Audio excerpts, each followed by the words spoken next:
Testing.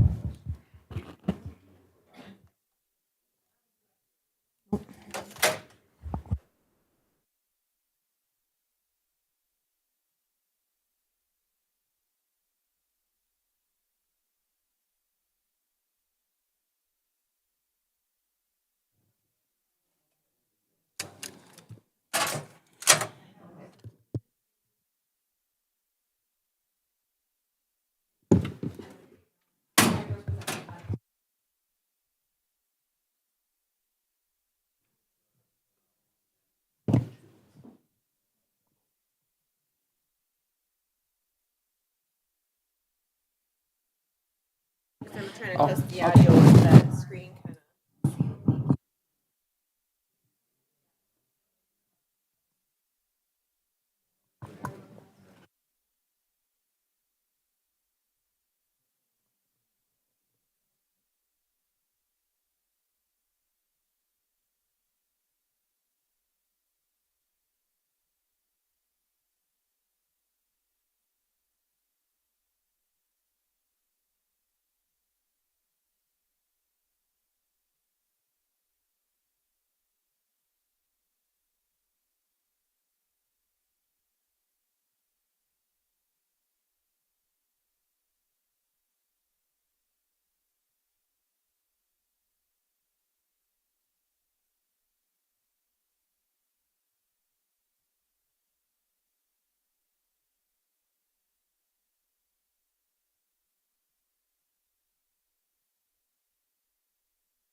Testing.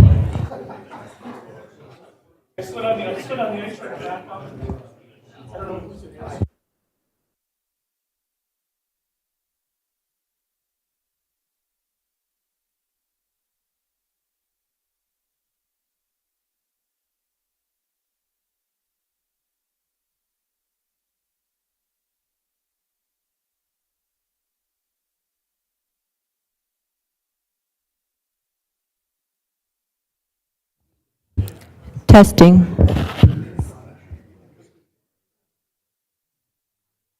Testing.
Everybody ready? Good morning, everyone, and welcome to the Virginia City Council chambers. Welcome to everybody that's in the audience and those that are listening at home on YouTube. I'll call this meeting to order. Today's date is Tuesday, April 18th, 2023. The time is 9 a.m. This is a regularly scheduled Committee of the Whole meeting. We have a full agenda today, and so those of you who are waiting in the audience that are not on the agenda, please have some patience. We'll get to you. We'll try to finish it as quickly as we can. And so we'll turn this portion of our Committee of the Whole meeting, the agenda, over to our City Administrator, Britt C. Bennett. Britt? Thank you. The first item on the agenda is a presentation by World Architects about our Public Safety Center. Good morning, Mr. McNamara, and welcome back.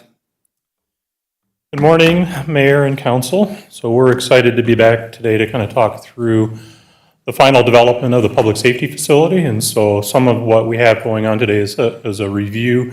There were a few things out of our last committee of the whole meeting related to some of the sustainability and site development pieces that I want to spend some time talking about today. But really, our presentation is a final design discussion. So if there are any questions related to the design and implementation, we are literally at 99% of the construction documents in anticipation of being able to go out to bid on the project. So we do have an updated site layout for council to see today, because that really ties into the discussion that we had the last time related to the sustainability and D3 approval that we need as part of the state funding for the project. So we have finalized our design for the solar that's going to be on the building and on the site. And with some of the land acquisition stuff going on, we do want to at least chat through what the final site layout is and some of those impacts, and then some budget conversation based on where the market is with construction. So that's our agenda today. I will go through the design stuff fairly quickly because as we had talked at the last meeting, everything has been pretty well set as far as the building layout. We've had, multiple meetings with the fire department and the police department related to the layout of the building, and so these plans should be very familiar with the council. Obviously we have a new member on the council that hasn't seen this presentation before, but in just quick review, our main entry to the building is on the south side. There will be a shared lobby between the police department and the fire department where we'll have the records function in the off the main part of the building. The fire department administration area is on the left-hand side, and as you head north, we have our apparatus and support spaces for ambulance and apparatus. There is gear storage not only adjacent to the ambulance bays, but also in the middle where we have apparatus support, and then we have our main apparatus bay on the north side. The police department fills out the rest of the right side of this diagram where we have our training room, our evidence and processing area, our lockers and support spaces, our patrol area that feeds into our secure garage for our patrol vehicles. On the upper level, there is a mezzanine for mechanical equipment and training for the fire department. The dorm rooms for the fire department are on the upper level with a kitchen and day room space kind of in that corner where there's an outdoor living space in the intersection of where the fire department is and where our administrative offices are for the police department on the upper level. So our administration, police chief, and detectives will all be on the upper level adjacent to the fitness and defensive tactics training spaces, which is in that shared core area off of the main lobby of the building. Our exterior design of the building is pretty well finalized at this point. We have stayed with precast as our main construction material. With our conversations with our teammate Kraus Anderson, the pricing for precast is still in alignment with what we had presented to the council previously. We are dressing up that precast on the upper level with some applied metal panels, not only on the center area where our mechanical spaces are, but on the administration areas. As we walk around the building, this is a view from Second as you look towards the property with that upper level dorm area in the darker metal panels. You can see the first hint of the garage on the left-hand side with our command garage, and then coming around to where our apparatus bays are. The 1, 2, and 3 apparatus bays are for our ambulances responding out of the facility, and as we continue to the north will be where the rest of the public safety vehicles are. On the back side, you can see where we're developing our training aspects of the fire department with the training mezzanine leading out onto some exterior modalities for training. On the left-hand side is where we're developing the connection between the police and fire living spaces with our outdoor patio area up on the upper roof deck overlooking the north parking lot. As we move into the building, so this would be the view the public would see as they come into the building. So they would be greeted with a shared reception records function directly to the north as you come in. Off to the right-hand side will be our entrance into the training room. And on the left-hand side is the entrance into the administration spaces. So we're expecting that this will be a nice two-story space, bringing in daylighting on the east and the west sides. And then as we kind of move into the training space, so this is that public space off of the lobby that'll be used for multiples of things, whether it's training, emergency operations, or any sort of community-based meetings would be out of that space. Moving upstairs into the living space for the fire department, this is a representation of the communal dining and living space for the fire department, which is an important aspect of the fire department and severely limited in their current space. The administration area on the main level has a combination of conference rooms and meeting spaces surrounding a common area, collaboration area. And similarly, in the patrol area, we have the same type of layout with offices, conference rooms, and then a collaboration area for our patrol officers in the middle with a stair that leads up to the administration space on the upper level. In kind of the middle of that area is where our lockers are for our duty bags, which then leads directly out into the garage space for our patrol officers. So one of the main things that I wanted to share with the council today is kind of the update on the site plan. And so we've been spending a lot of time with our civil and landscape architects related to some of the requirements for stormwater management on the site. How are we going to add a solar garden on the site to meet our B3 requirements and to maintain safety and security for the parking areas. So this view is the overall site plan. There is an angular jog on the right-hand side. There is a property there that we are not incorporating into the project, so we've kind of shifted the building slightly over to kind of avoid that property line. There is some soil contamination in that area that we'd like to avoid, and we don't really want to slow down the development of the site, and so there's plenty of area to be able to shift the building slightly over, tighten things up a little bit to second, and still maintain the security fence around the rear parking area. We even have enough room to expand the police garage if we need to, which is one of the things that we had talked about early in the design process. And certainly that property is still something that is on the table, but we don't want to deal with the hazardous materials cleanup at this particular point in time.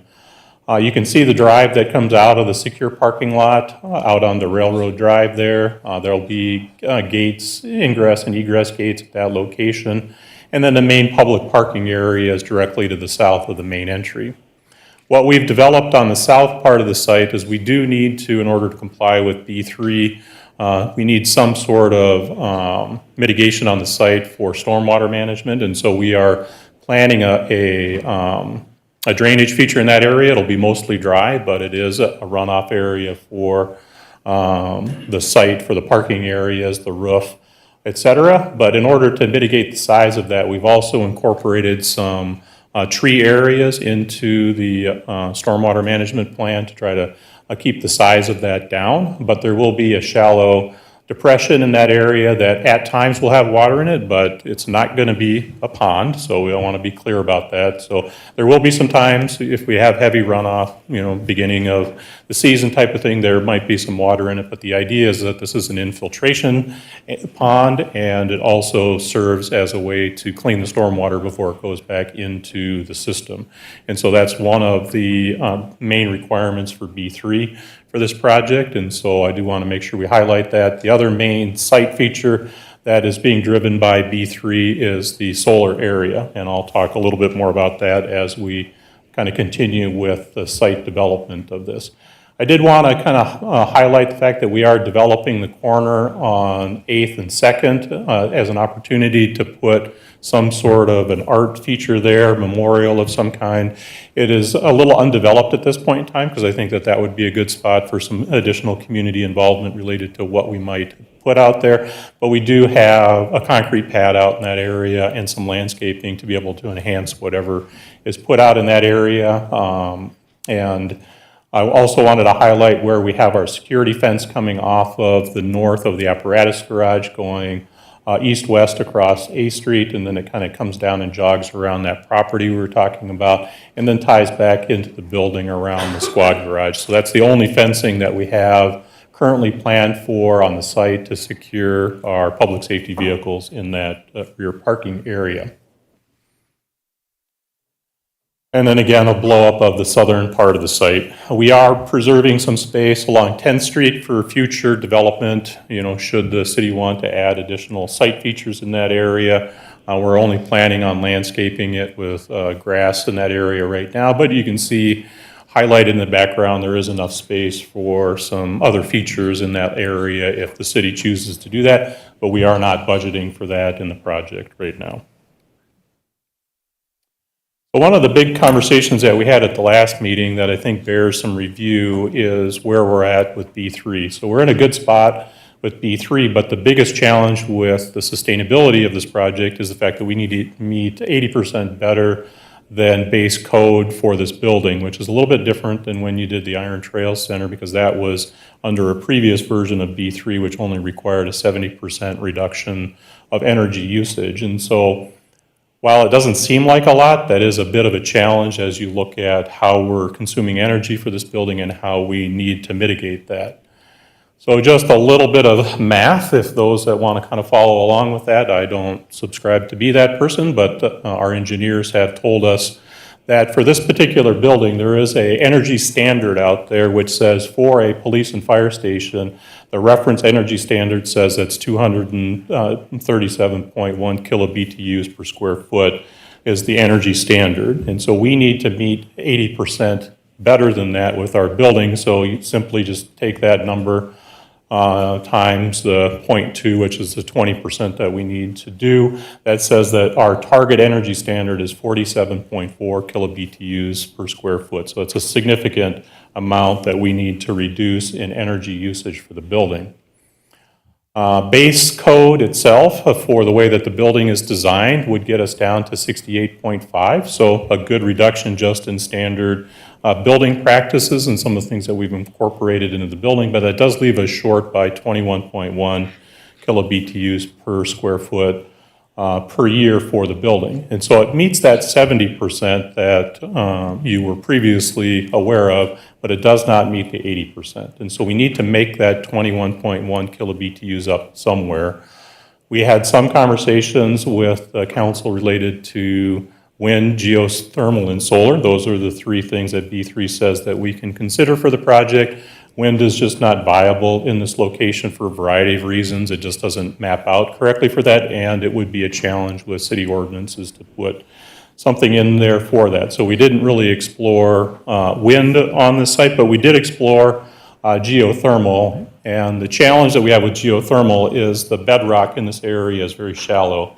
While 50-some feet doesn't sound shallow for a geothermal system, we're looking for 200 to 300 foot wells, and getting through the bedrock would be challenging.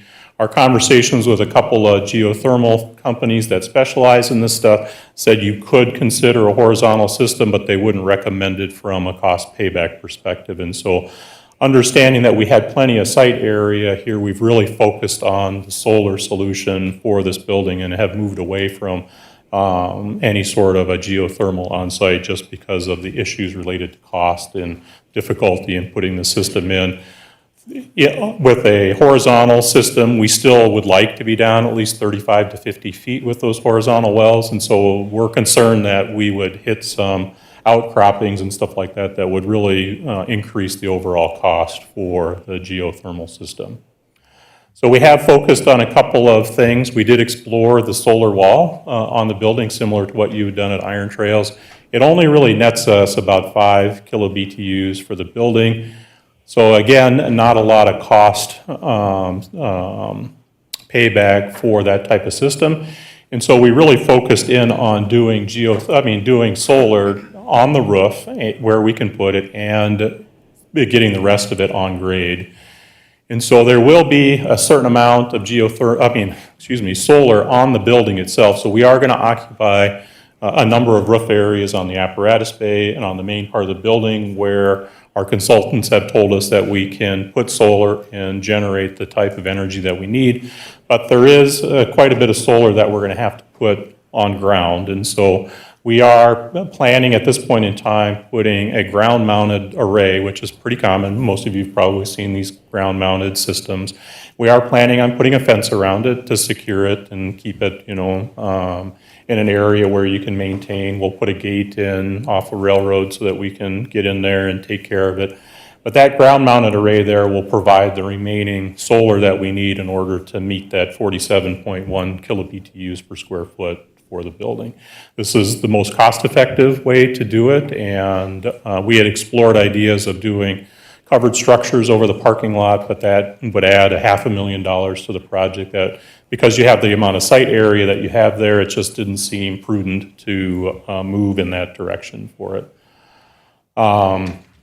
So just in summary, we can get about 120 kilobTUs off of the roof. So there'll be some arrays up on the roof, but we are planning a 210 kilowatt ground-mounted array on the project. So it'll be a great, feature on the site to kind of demonstrate, the sustainability of the building and some of those types of things. While we love to incorporate sustainability in the building, there's just a lot of things that you don't see. You don't see high-efficiency boilers. You don't see, high-efficiency air systems, but you can see how you're generating solar for the building. So we think this is a good solution for that. The other thing that we're recommending is that this be a direct purchase. It's still carried in the construction costs, and so the total budget that you'll see includes money to install this array, but we believe that the bid project should not buy it because you as a city can take advantage of the already existing state contracts for solar purchase. There's a number of them out there. And with that also, you can look to get a 30% tax credit from the federal government. The new program out there came into effect since the last time that we visited on that.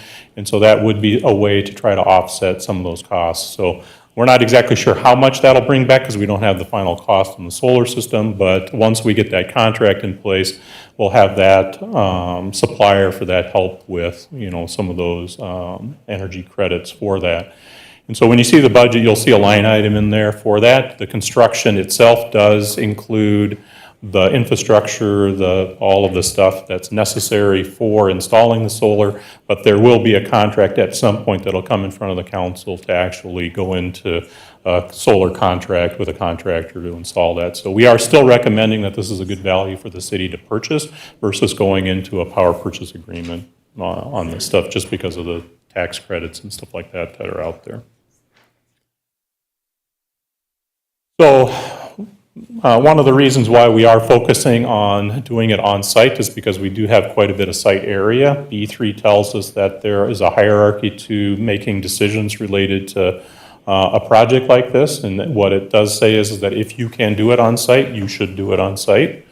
Certainly, if you were challenged with the amount of site, you could do an off-site solution. Like theoretically, we could put it at the Iron Trails and share those costs, but again, doing that project at Iron Trails now would add cost to the project that we certainly don't need to incur.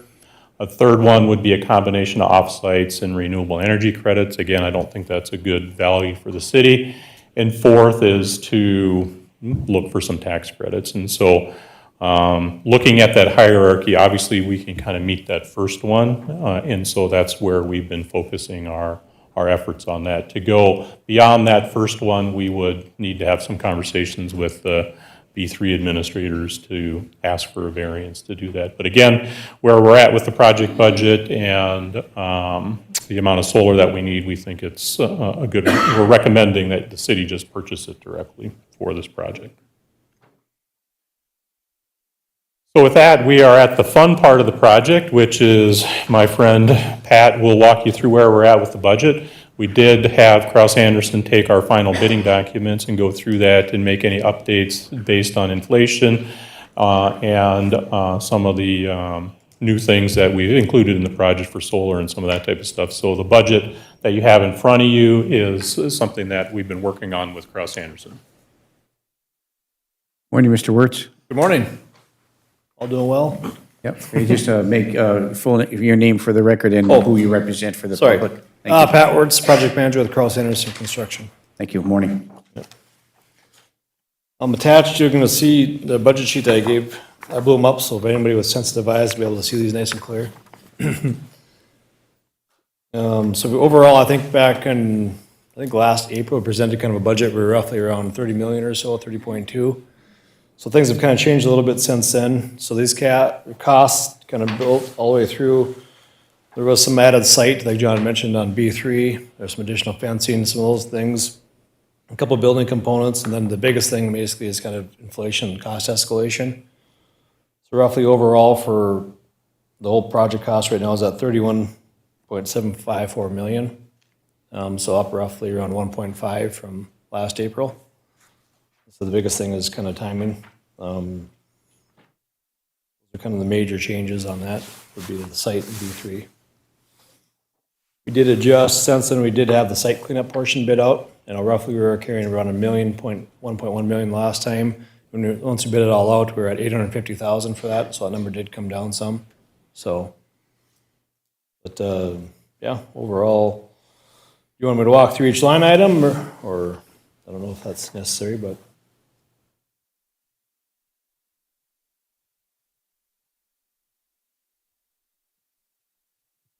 The one thing John had mentioned on the solar, so if you do a bid out separately through that, in their design, they do include the, we're carrying $500,000 in there now for an allowance for that.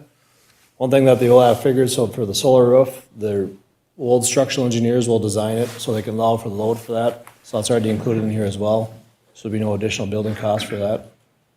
So, May I interrupt for a moment for a Yeah. question? First, Councillor Paulson, and then over to Councillor Motley. Councillor Paulson. Thank you, Mayor. I just wanted to, Pat, do we need to go through the ones on the large sheet that say need to confirm that this is still accurate or need to confirm what the actual budget is? well, I think for the top one to go back, I mean, overall, I know before, probably not. I mean, if you want to confirm, because that's kind of ever moving, like for example, the 150,000 allowance for legal fees, that number obviously would be kind of in flux, so we don't know until things get all said and done. Same thing, a lot of it, same thing with like utility, confirm, same thing with 10 grand. That was based off Iron Trail Motors and a lot of those things. So we don't know those true numbers, so that number will go up or down. So it'll be, everything's kind of fluent and things, until everything gets set. Got it, So, thank you. yep. And then for the acquisition and land purchase, I think we just need those things to finalize. I think we're in pretty good shape as far as the, those budget numbers. And so as soon as those final properties come on board, we can take those from budget numbers to actual final numbers. Okay, thank you, Councillor Paulson. Councillor Motley? Yeah, so you said the solar panels were the most cost-effective. Just curious, what is the life expectancy of solar panels? The last I'd heard, they're in that 20 to 25 years at least for solar panels. Okay, thank you. Thank you. Councillor Motley, thank you. Councillor Beyondich? Thank you. On the solar panels that are going to be installed on the roof, are they going to be flat, or how do we keep these, I mean, we have winter for how many months now? How do we keep them clear? So they're at an angle to go back, so it heats up. So I did a solar project in Grand Rapids, Minnesota. And that's kind of very similar on the roof, in that, they're darker and complex, so the snow, they're at an angle, and once it warms up, the snow slides right off of them. They haven't had to go up there and shovel anything off. I don't know how long it takes for the snow to get off of it, but they haven't had any issues with it, even from this winter when there was a decent amount of snow. So, Okay, so we would benefit from them being at an angle, and they would still be able to be efficient. correct. Okay, thank you. We're working with a solar designer, and they take all of that into consideration when they're designing those panels. So that it's not 100% of the roof, so there are some shade areas and some things that we're looking to get maximum efficiency out of those. So the 120 kilowatts that we're putting up on the roof probably occupies half to two-thirds of the roof area. Thank you, Councillor Beyondich. Councillor Johnson? Mayor. As I've been looking at this, we haven't had any discussion that I remember about extending First Avenue. with the new building? Is that part of the plan? Is that in, because right now First Avenue ends at 8th Street and kind of goes kitty corner, and then there's the ravine. And so what does it look like? Where does that fit into the budget of extending? You have no great pictures of this on, unless you have a. Yeah, I know where area. you're talking, yeah. I have the overall site plan. So currently, we are not extending or doing much as the way of improvements to the road outside of the property lines. So those improvements, the only thing that we have is whatever we have to restore as part of where those connections are. There is some challenges as you go north with the properties that extend up to 8th. So there's some cleanup and some extension and quite a bit of road work. In our conversations with police, which was the main conversation that we had related to any benefits of going straight through, the main concession is to make sure that we had a connection out of the back of the site to where we could get access to the road as it exists today. So the road, I think right now kind of peters out just a little bit north of where our gate access is right there, if I remember correctly. And so right about in that area is where you would expect the new gate to go into the parking area. So we do have full circulation from 10th Street to 8th Street through the parking lot. So if PD needs to get through there, so we didn't really want to encourage public traffic through that area just because of our access points. And so there was a short discussion as to what we were going to do with that road, but the consensus was to not improve it to the full extent of having a through street there. Does that answer your question? So from 8th Street to the gate, there'll be no access to the public? Correct. Okay. I'm just, what's the little, I can't see, the little, Little triangle shape Yes. there. That's the property that is currently full of debris right now. okay, that makes sense. I've got it pulled up here on Google Earth, so it's a little easier to visualize what you're talking about. Yep. Okay, that answers my question, thank you. Thank you, Counselor Johnson. Anybody else? Counselor Paulson once again, then over to Counselor Freely. Counselor Paulson.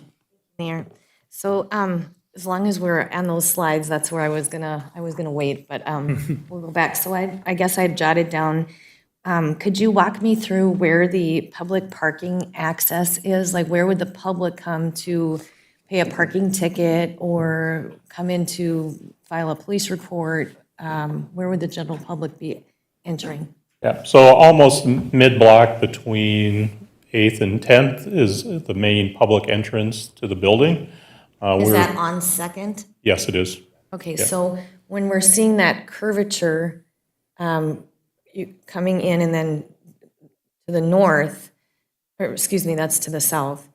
Isn't that correct, to the south? That's where the emergency vehicles are also going to be coming in and out? No, all of the emergency vehicles would be returning to the site off of 8th, and then they would be exiting out on the apron out onto 2nd Street. So there's no emergency vehicles that would be in the public parking lot. So from that parking lot, the garage, those are garage doors, right? And they can go in and out. So they're going to come out and go. North and south on 2nd Street to respond out, and then our return path would be on 8th Street through probably the first drive entrance as you go along 8th Street. So that first one that you see, if I could get the mouse to actually connect. Yes, John, I'm just curious why they wouldn't be able to go straight out from the garage to Second. Oh, they are. Yeah, they are. So So where am I missing the driveway out is?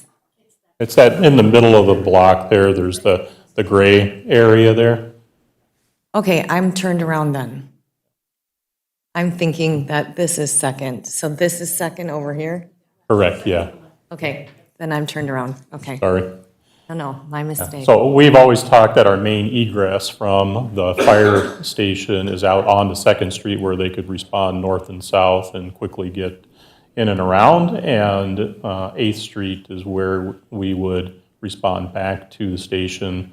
So we have two drive entries, for public safety vehicles for police and fire to get in off of Eighth Street. Okay. And then we have that secondary one to get back out. The last question I had to address this is when emergency vehicles are coming out on Second, a lot of times the stoplight on the highway, that traffic is backed way up quite a number of blocks. So my concern is, how are they going to come out and get past any lines of vehicles that are stacking?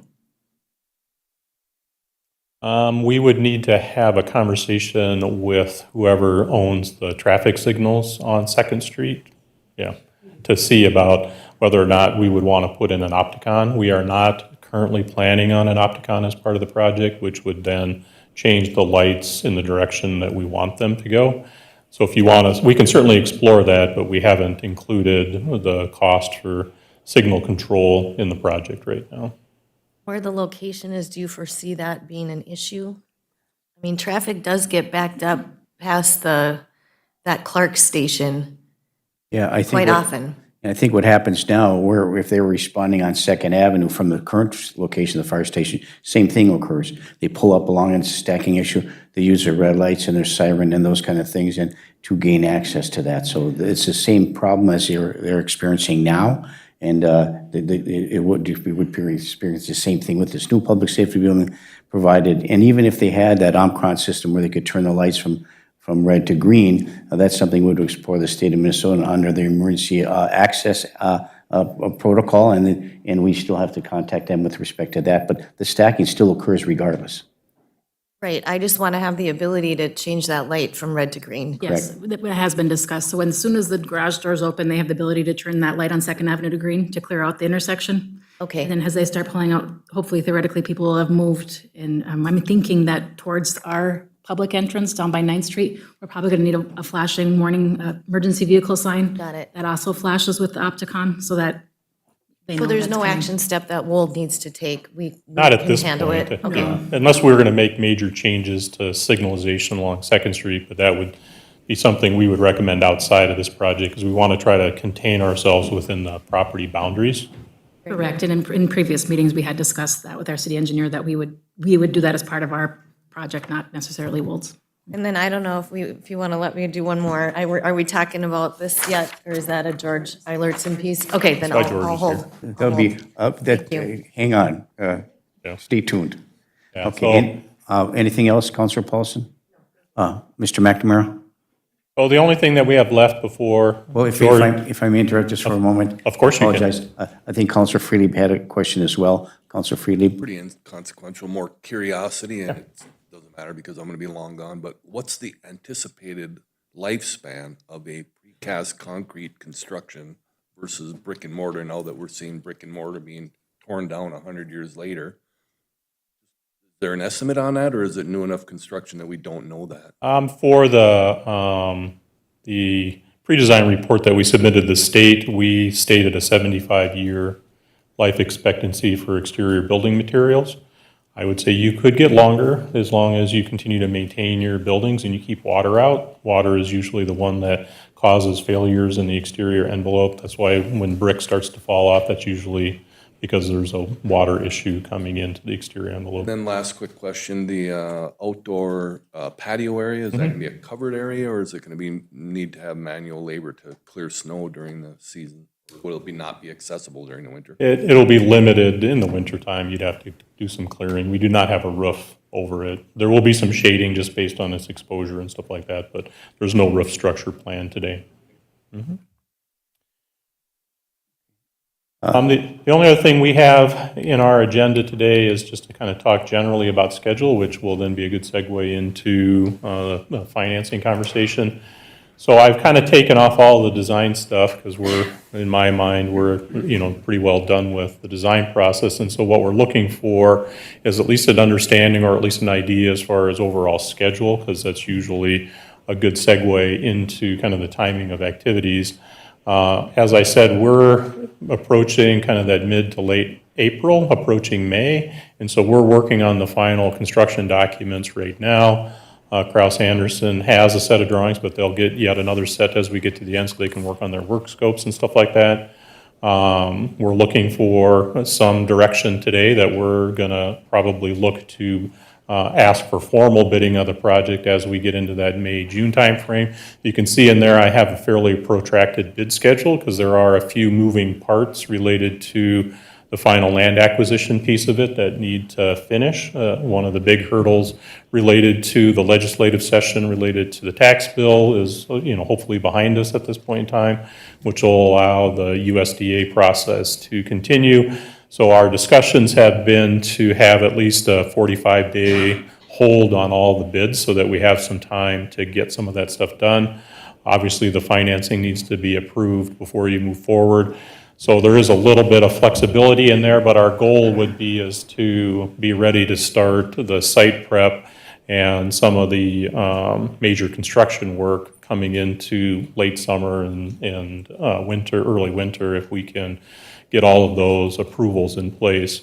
We are projecting at least probably 14 to 16 months of construction for a building of this size. So occupancy right now is tagged for the fall of '24 if everything kind of aligns where we want it to be.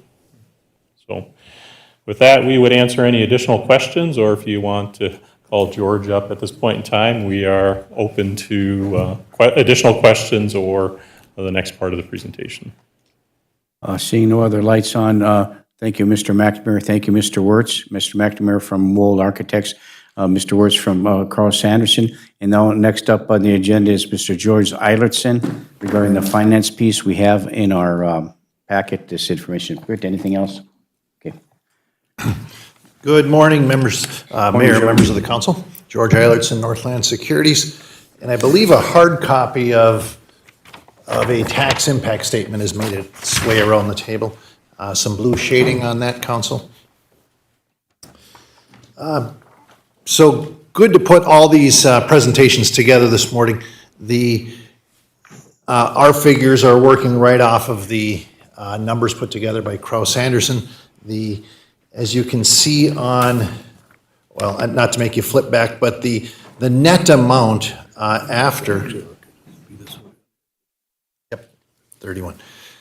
So the 31 million net of the $9.5 million state grant is, we're looking at approximately $18 million for a USDA loan. As was just referenced in a previous conversation, the city is working through the process to get that loan approved. And it's a 40-year loan. Right now, the USDA interest rate until July 1st is at a 3.75% interest rate. So that would be a fixed rate for a 40-year financing term. So the numbers that you see on scenario 1 are based upon the numbers from the presentation earlier of a $18 million USDA loan, 40-year term.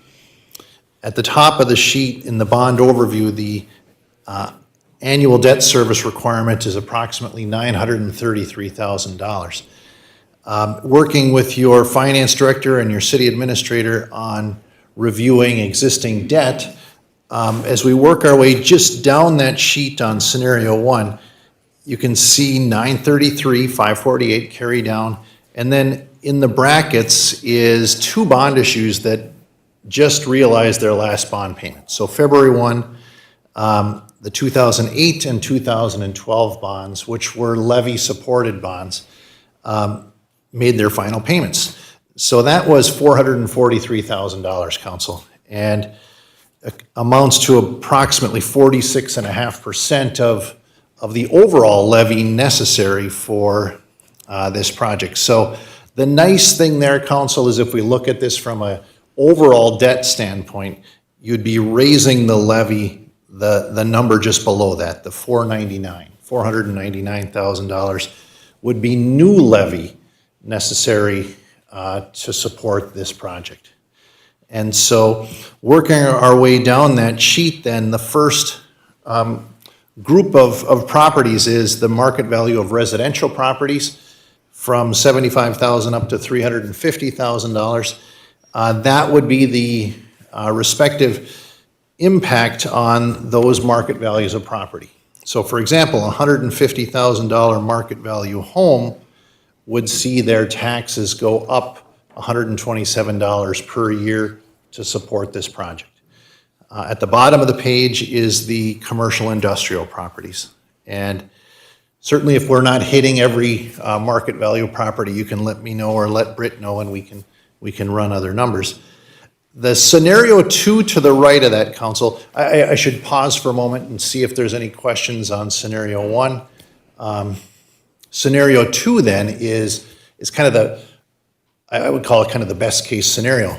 Mayor and I had talked about this where the city has approached the legislature for an additional grant of $2 million. And Mayor, maybe you can explain this better than I, to cover inflationary cost adjustments, correct?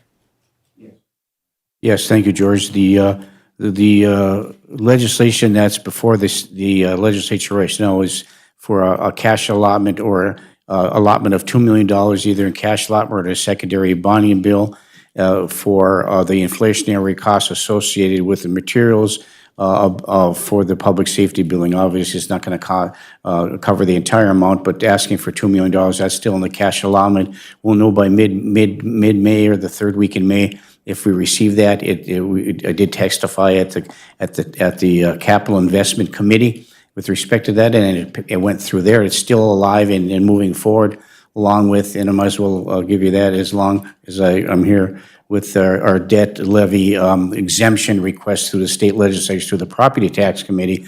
That's moving forward as well. So if we get both the debt limit exemption, which is very important to this project in order to qualify the USD loan, the additional $2 million could be a cash allocation. And we hope that will come to fruition in that space. That's still moving through the legislature. Thank you, Mayor. So what that does, Council, as you can see on the scenario 2 column, it lowers the approximate debt service requirement per year by about $100,000. And that certainly provides a better bang for your buck, if you will, and lower tax impact to your taxpayers. So Mayor and Council, that's a quick overview of the overall financing. As the mayor alluded to, that there's 2 key things here. One is the statutory debt limit, that the loan itself through the USDA counts towards your statutory debt limit. So we need the state of Minnesota to exempt this loan from your debt limit. And then certainly the additional $2 million would be go a long ways to make this project more affordable. So I can certainly address any questions, Mayor, you or the council have. We'll go left to right. Councilor Paulson. Thank you, Mayor. Okay, George, I was looking over, I'm definitely looking at scenario 2. It's cheaper. I like scenario 2 as well. My question is on the, what is the criteria that the USDA has for up to X amount of dollars for that bond? Like, what do they base that on, that we can't fund or finance the whole cost of the project? I'll try to address your question, and if I don't, please let me know. The USDA is the city has the ability to issue general obligation debt outside of the USDA, in addition to pursuing financing with the USDA. The nice advantage with the USDA in this case is that they can stretch the financing term out longer.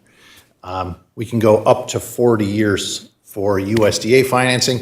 With the conventional bond market, we can look to 30 years. In addition to that, I can tell you that if we looked at even 30-year financing with the open market right now, 3.75% is a good interest rate. And we certainly wouldn't be looking at that rate with the open market. I think that's a nice feature certainly USDA has. That's an interest rate they adjust quarterly. They haven't adjusted it here in calendar year 23. And so it's fixed until July 1st, by which time I would expect the city would be able to lock in that rate. The other nice feature with USDA is that you can refinance their loans at any time. Of course, you wouldn't in the short term, but over the course of a 40-year term, if the market adjusts to lower interest rates, the potential would be to refinance that.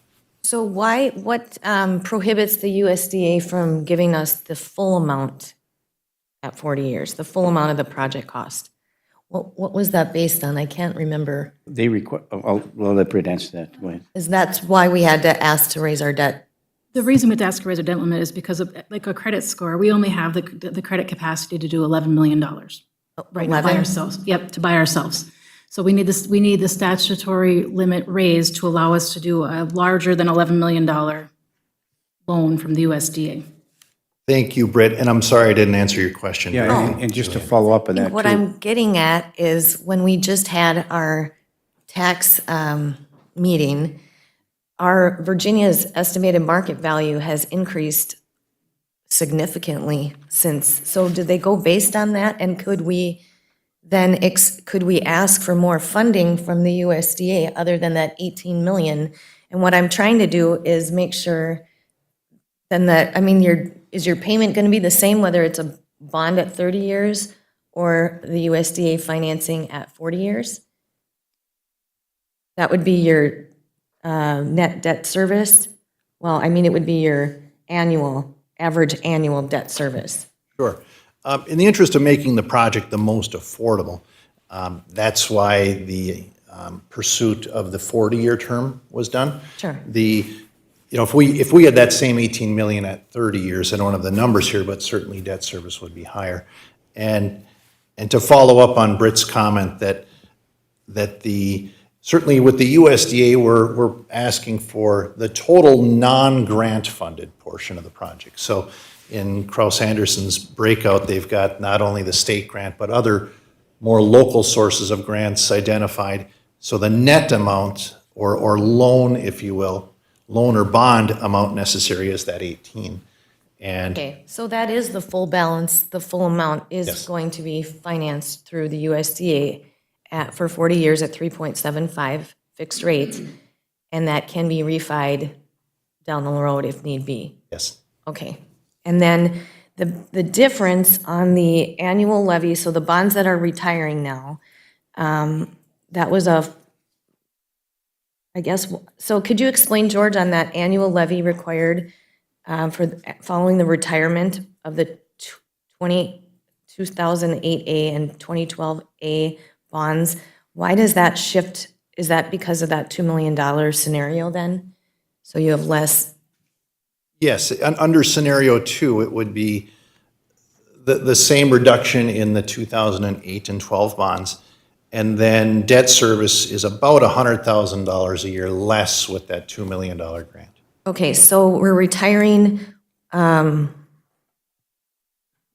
which one, what's the figure in, let's take scenario 2.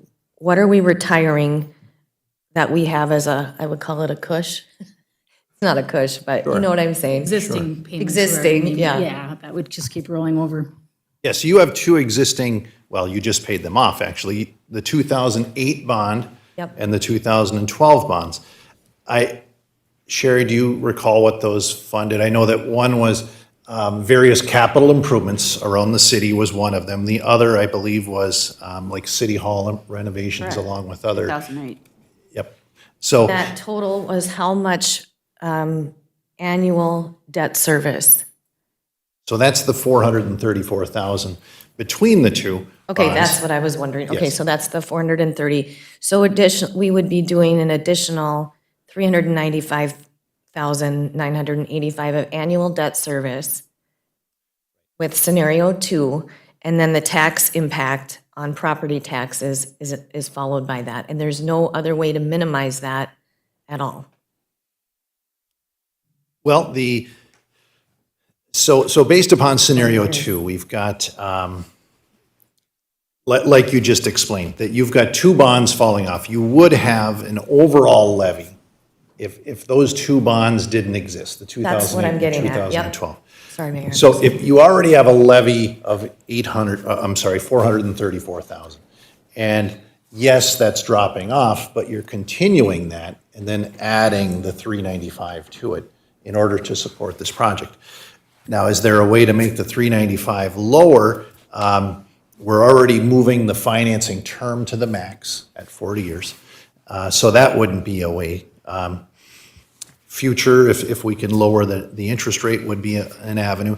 Otherwise, it would be additional grants. As the mayor indicated, we're pursuing the $2 million grant, or other, savings that might be within the building itself, so.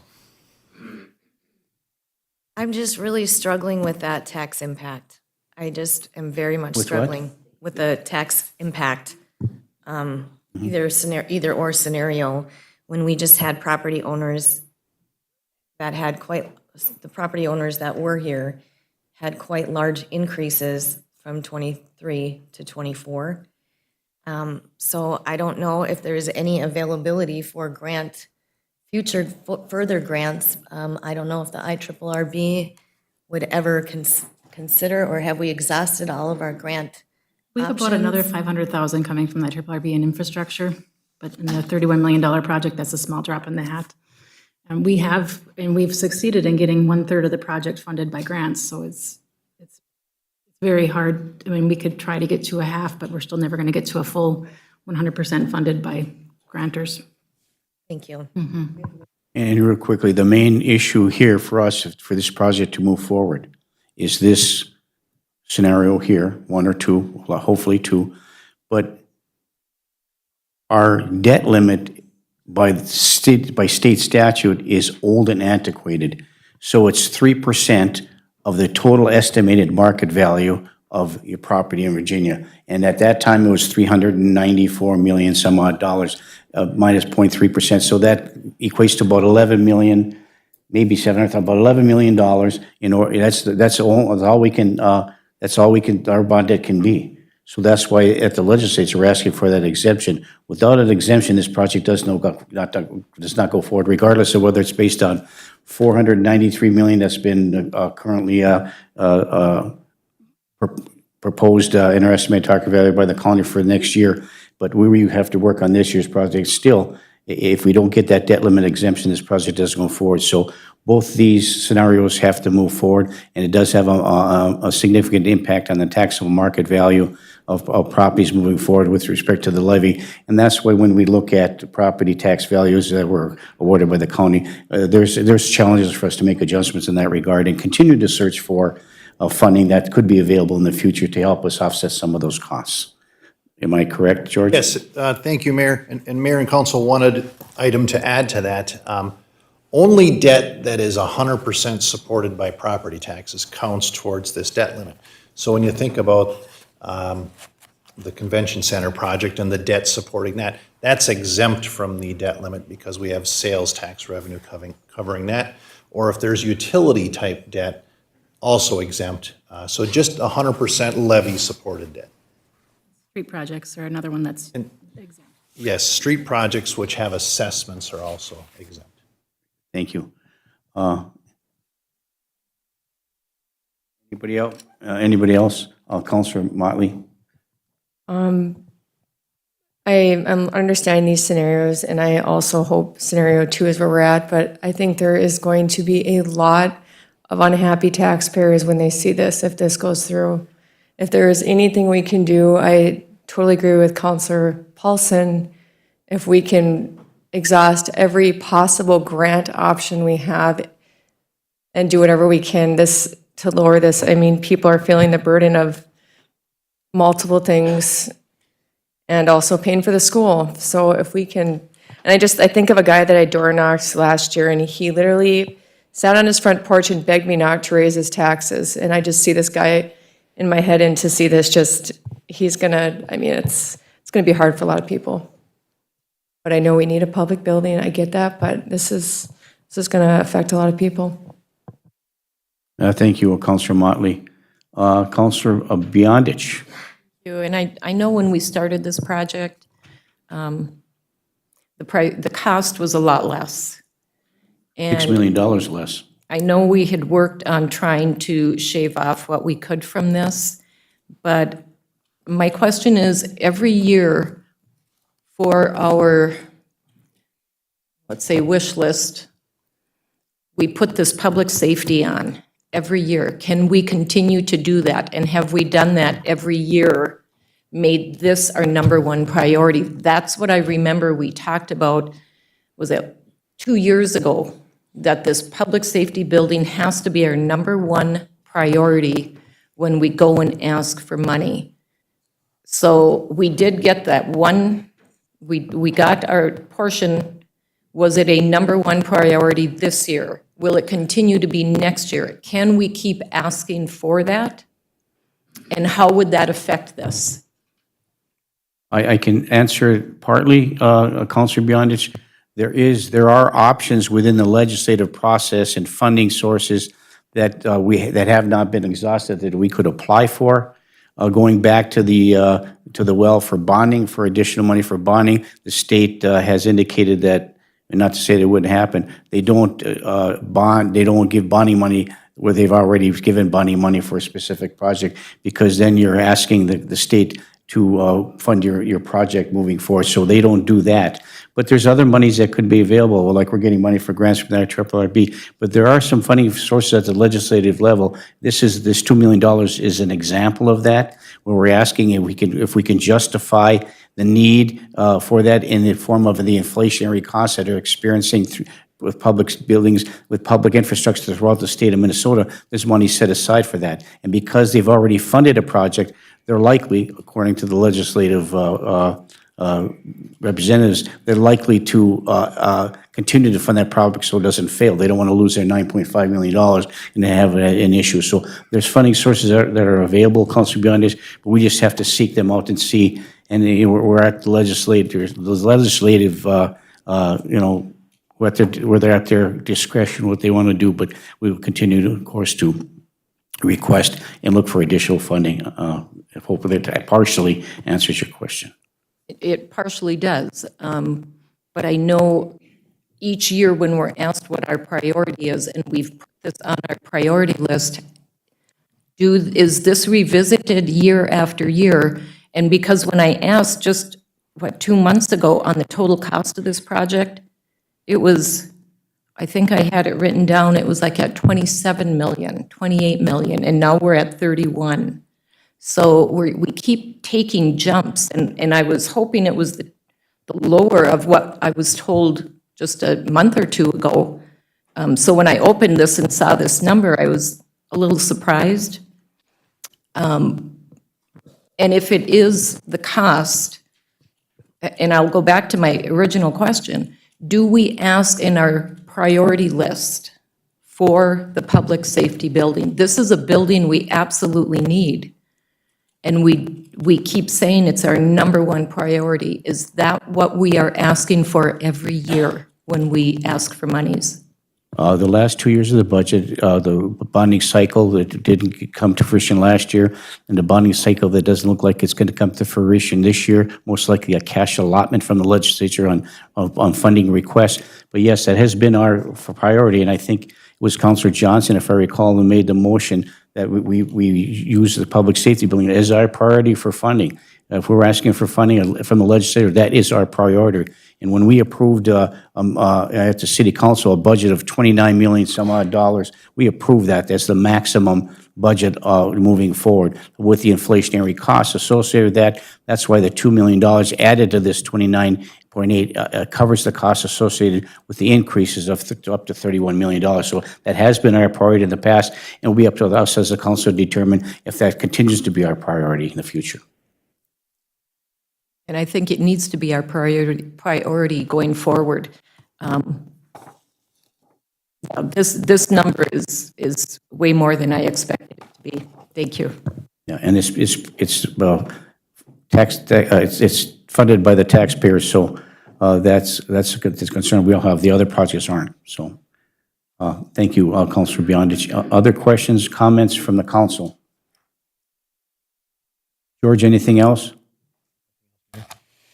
Thank you very much. Anything else from Mr. McNamara from Wold Architects? No, the only thing that we'll be looking for is approval to go out to bid. So obviously, this financing piece of this is pretty important. The reason why we presented schedule today is because we've been here before, where as we delay, we lose construction season, we see escalation costs. We don't see negative inflation happening as part of the construction industry, so keep that in mind as we look at schedule. In order to kind of hit these numbers that, Kraus Anderson has put together, some decisions need to be made fairly soon as to moving this forward into the bidding market in order to be able to hit those timelines. So I just will leave you with that. We are happy to come up and discuss this more as we get towards the request to go out to bid, which we're likely to do in that early May, mid-May timeframe. You're looking for a motion from us to move that forward, probably at one of our May meetings, is that correct? That would be correct, yes. Thank you. Councilor Beyondich. Thank you. In that bid process, and I think when we first met, I warned you that I'm a stickler on change orders. And I want to make sure that it is written in there. We should know that I don't want to see any unforeseen change orders with this price tag coming before the council. There is an at-risk contingency built into the construction costs from Kraus Anderson, so certainly we would sit for questions on anything that goes outside of that. Thank you. Thank you, Councilor Beyondich. Councilor Paulson. Thank you. Where are we at with the demo schedule? I know that you had that up on the presentation, but I'm just curious, did we award the bid yet? We did, yep. So the abatement got completed on, let's say, April 1st. So they actually started demoing yesterday. So they got Okay. 4 houses currently down, and they'll have that wrapped up here by around the first week of May. So demo Like 25 has houses. begun and will continue, and is it going to go block by block, or will it go? Well, there's 25 houses currently ready that have been inspected by Braun, and then IEA back here, we'll say around February sometime, they bid out the abatement of the houses. So they got it out, and so there's a couple more that got inspected last week, I believe it was at 3, Britt? So then when those 3 get aligned, then those get demoed out, and then so they'll progress out. And Very then, good. like I said, block by block, they start on 8th, and they're working towards 10th. Yep. Thank you, Councilor Paulson. Thank you, Pat. Mr. McNamara? That's all we have for you. I appreciate all your time today. I know you have a full agenda, so we'll coordinate with Britt on any future presentations, and we look forward to continuing to inch this along. Thank you very much. Okay. Appreciate it. Yep. Have a safe trip Thank back. you. Thank you, Mr. Wertz. Thank you, Mr. Alderson. Sorry, would you hold this for a moment, Councilor Johnson? So on here, it says that the council approval should be in April. So if we need to move forward in this, the scenario is next Tuesday, so we can start the process to officially approve the bid, going out for bids. That, the schedule there, that was just the meeting today to get feedback, to be able to continue to move it forward. We won't, I don't want to, and, Pat may agree or disagree with this, I don't want to put it out too early because there are a few moving parts related to the final purchases of the remaining properties. We need to see this, a net debt limit thing approved by the legislature, and that won't happen until May. And so I don't want to get too far out in front of some of those before we actually put bids out, because, we can certainly hold bids for 30 to 45 days. It gets a little bit challenging to hold bids past 45 days, especially with the volatility in the market. So we're trying to time that correctly, and so right now, I would suggest that we're in that final approval to issue bid documents in mid-May. Okay, thank you for the clarification. Of course. Thank you, Councilor Johnson. And once again, thanks for coming. Appreciate it. Those of you who are in the audience, I know it's you've been sitting a long time. We have a pretty significant schedule, so we ask, please, for your patience a little bit. We'll get to you as soon as we can with respect to the schedule. So thank you for your patience. There's pastries in the back if you like, and please help yourself. Britt, next item. Next item is Matt Reed, our SCH, our city engineer of record. The first item is the professional services agreement for the 2023 street project. Thank you. Matt Reed, our engineer of record for SCH. Good morning, Matt. Good morning, everybody. Yeah, the first item that I have on the agenda should be in your packet. Just discusses the additional time that SEH has spent trying to help get some of this property right-of-way and easements and things straightened out on some of these projects that we're working on for the streets. We're getting really, really close. So it's been a pretty painstaking process, but we're getting really close. So my request in the packet for you is just for additional time that we had spent on helping put easements together and the documentation required for that.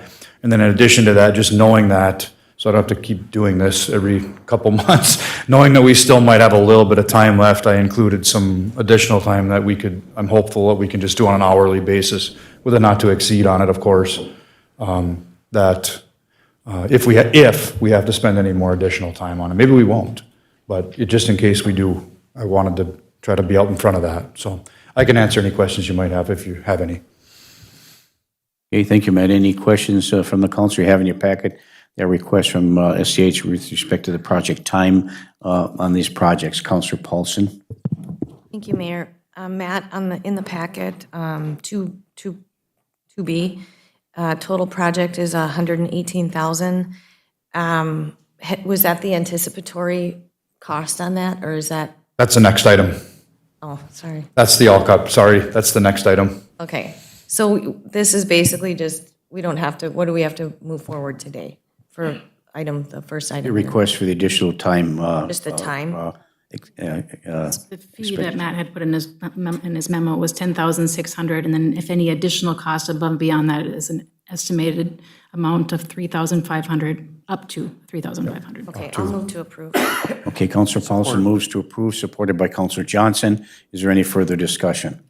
Councilor Freely. Quick question. So there's a contingency allotment that we are pulling this from, I'm assuming, within the budget for this project? Yeah, we haven't even set the budget for this project yet, so this is the first part of this. Okay. We have not gone out for financing or anything, so this would be all covered under the bond Okay, for this project. thank you.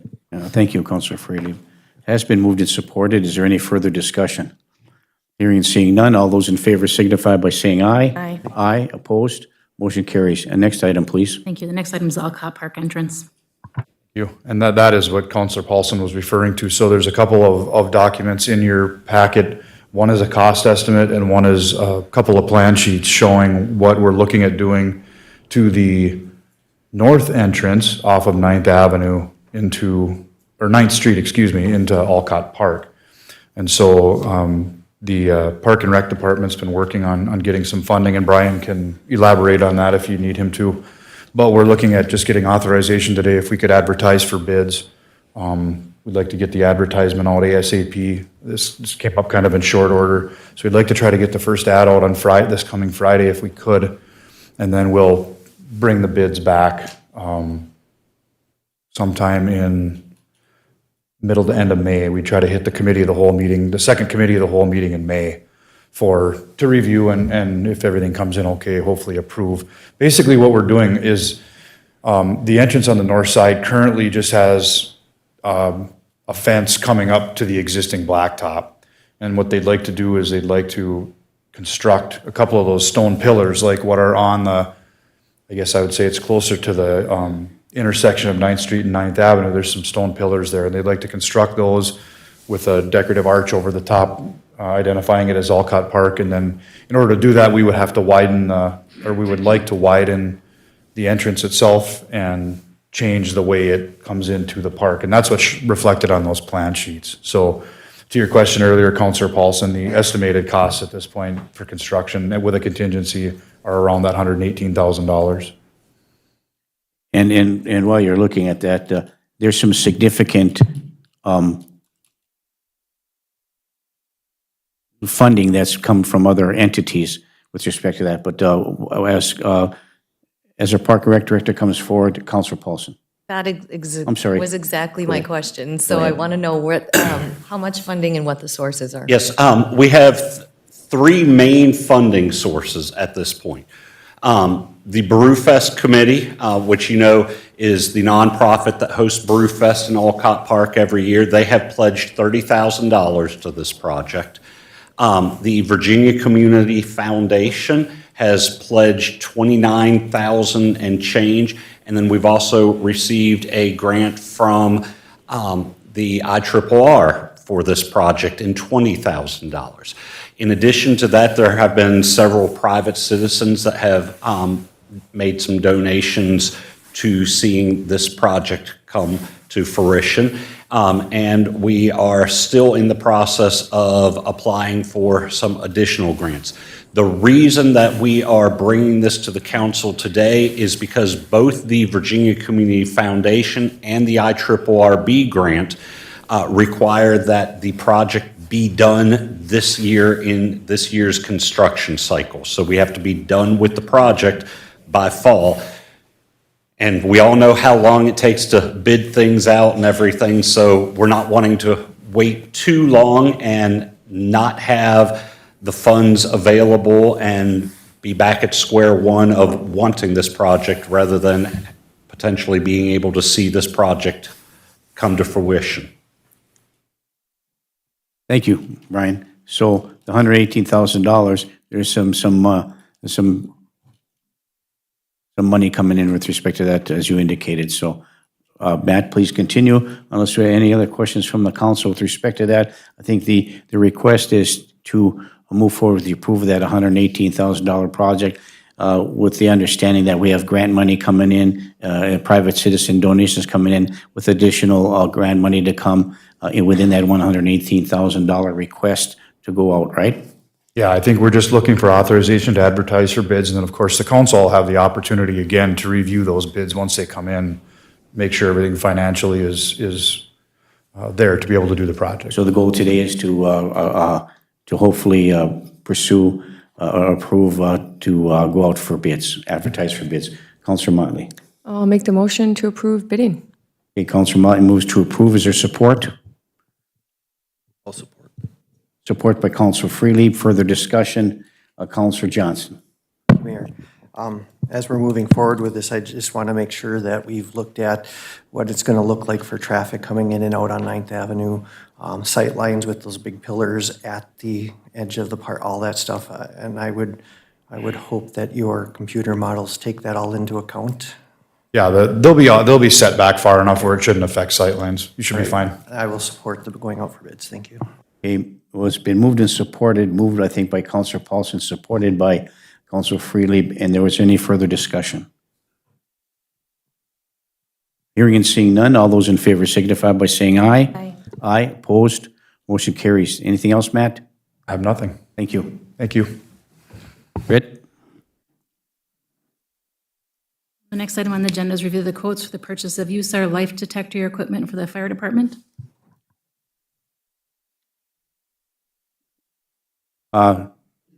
Assistant Chief, how are you? Oh, I'm sorry, just before you start, Councilor Biondi has a question. Thank you. It's not a question. I would like to recuse from the last vote as I am employed by the Virginia Community Foundation.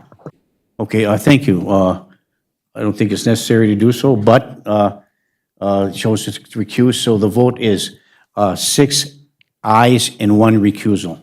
We'll make that correction. Thank you. Assistant Chief Jonason, you're up. Good morning. So in your packet, you have a quote for what is essentially a listening device for building collapse. It's a FEMA-required piece of equipment for task force teams. One of the main items that Minnesota Task Force 2 is missing. And this money comes from where? This money will come from the FSAC one-time award fiscal year 22, fiscal year 23. Okay, very good, thank you. So, yep, it'll be 100% reimbursed as part of our capital ask with the FSAC committee. Okay, very good. No cost to the city. Thank you. Councilor Johnson.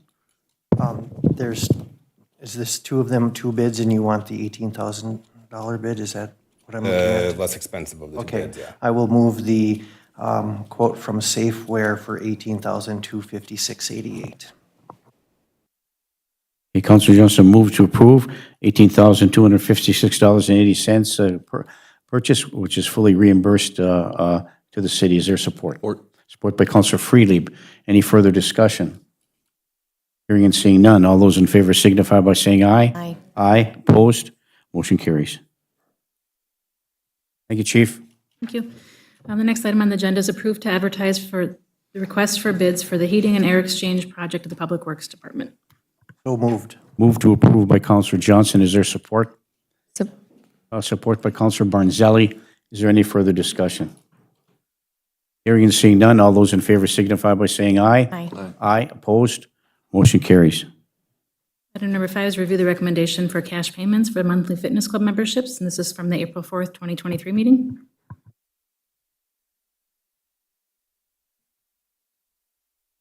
Counselor Paulson? Thank you, Mayor. After reading what's in our packet, I have to respectfully disagree with increase to cash payments, period. I think being penalized for paying with cash, I think that's not right to do that. I can appreciate that we want to capture monthly sales, but with the hotel not, probably within a year coming and opening, we will probably be utilizing day passes. And I just feel like penalizing people for using cash is not appropriate. So I would not be in favor of this. Thank you. Yeah, thank you, Counselor Paulson. Any other comments from the council with respect to this request that we made to have a cash policy be forwarded to us by our Park and Rec Director, and one is your packet. Any comments about that, Counselor Johnson? I'm not, quite honestly, in favor of doing a month-to-month cash at all. The whole business model when it comes to fitness places is you hook them and then they just keep paying. That's how we're going to generate the revenue to keep the expenses of the fitness center manageable by the city. It's industry. This is not a something that cities usually manage. It's usually, that's why we went with YMCA to begin with, so they could handle all of that stuff. And since that's not an option, I think following the standard business, our industry standard and recurring monthly payments, we generate that revenue. It'll help pay for the center, help pay for the equipment. I don't think we should be accepting cash at all at this point for that facility, because it's a couple of people. And I would question whether any of our other local fitness centers do monthly cash. But I don't think it is, and we should be encouraging people to use their credit cards for this, simply because it makes what we're trying to do with revenue happen for the Iron Trail Motors Event Center. Thank you. And I think also, as Councilor Paulson indicated real quickly, when the hotel gets built, there may be some kind of a agreement between the hotel and our Park and Rec Department about using that fitness center and how that goes. And so I think that can be developed at the time prior to the opening of the hotel. So, any other questions or comments? On the agenda is to review the recommendations. So we are currently reviewing them. Councilor Beyondich. Thank you. And frankly, I'm frustrated. When this whole topic came before the council, I was a little shocked, as I had, yes, one person come to me for months asking to join that. They don't have a credit card. They can't join month by month. They can only join as they have the ability to pay. So when I asked how many paid cash and the answer was 1, I don't know why we're even doing this. I mean, I wonder how many other people out there want to pay cash and they can't. They've been turned away. So yes, we did ask to have, I don't believe they should be charged any more. They're struggling already.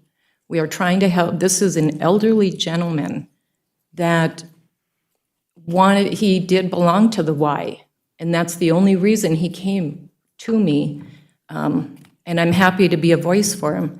He came in yesterday and thanked me that he was able to use the facility and pay cash. So I'm frustrated it blew up into this big thing for one person. Will there be more? Maybe, but isn't that what we are here for? Isn't that what this facility was for? So I'm frustrated with it, and dealing with our public that come to us and ask for help.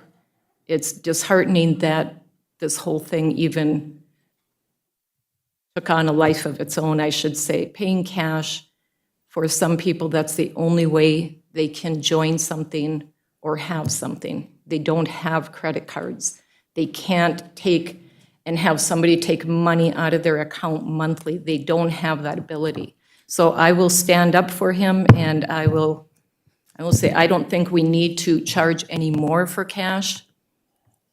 If it was a work burden for one person paying cash, I'm sorry, but that's just where I stand on it.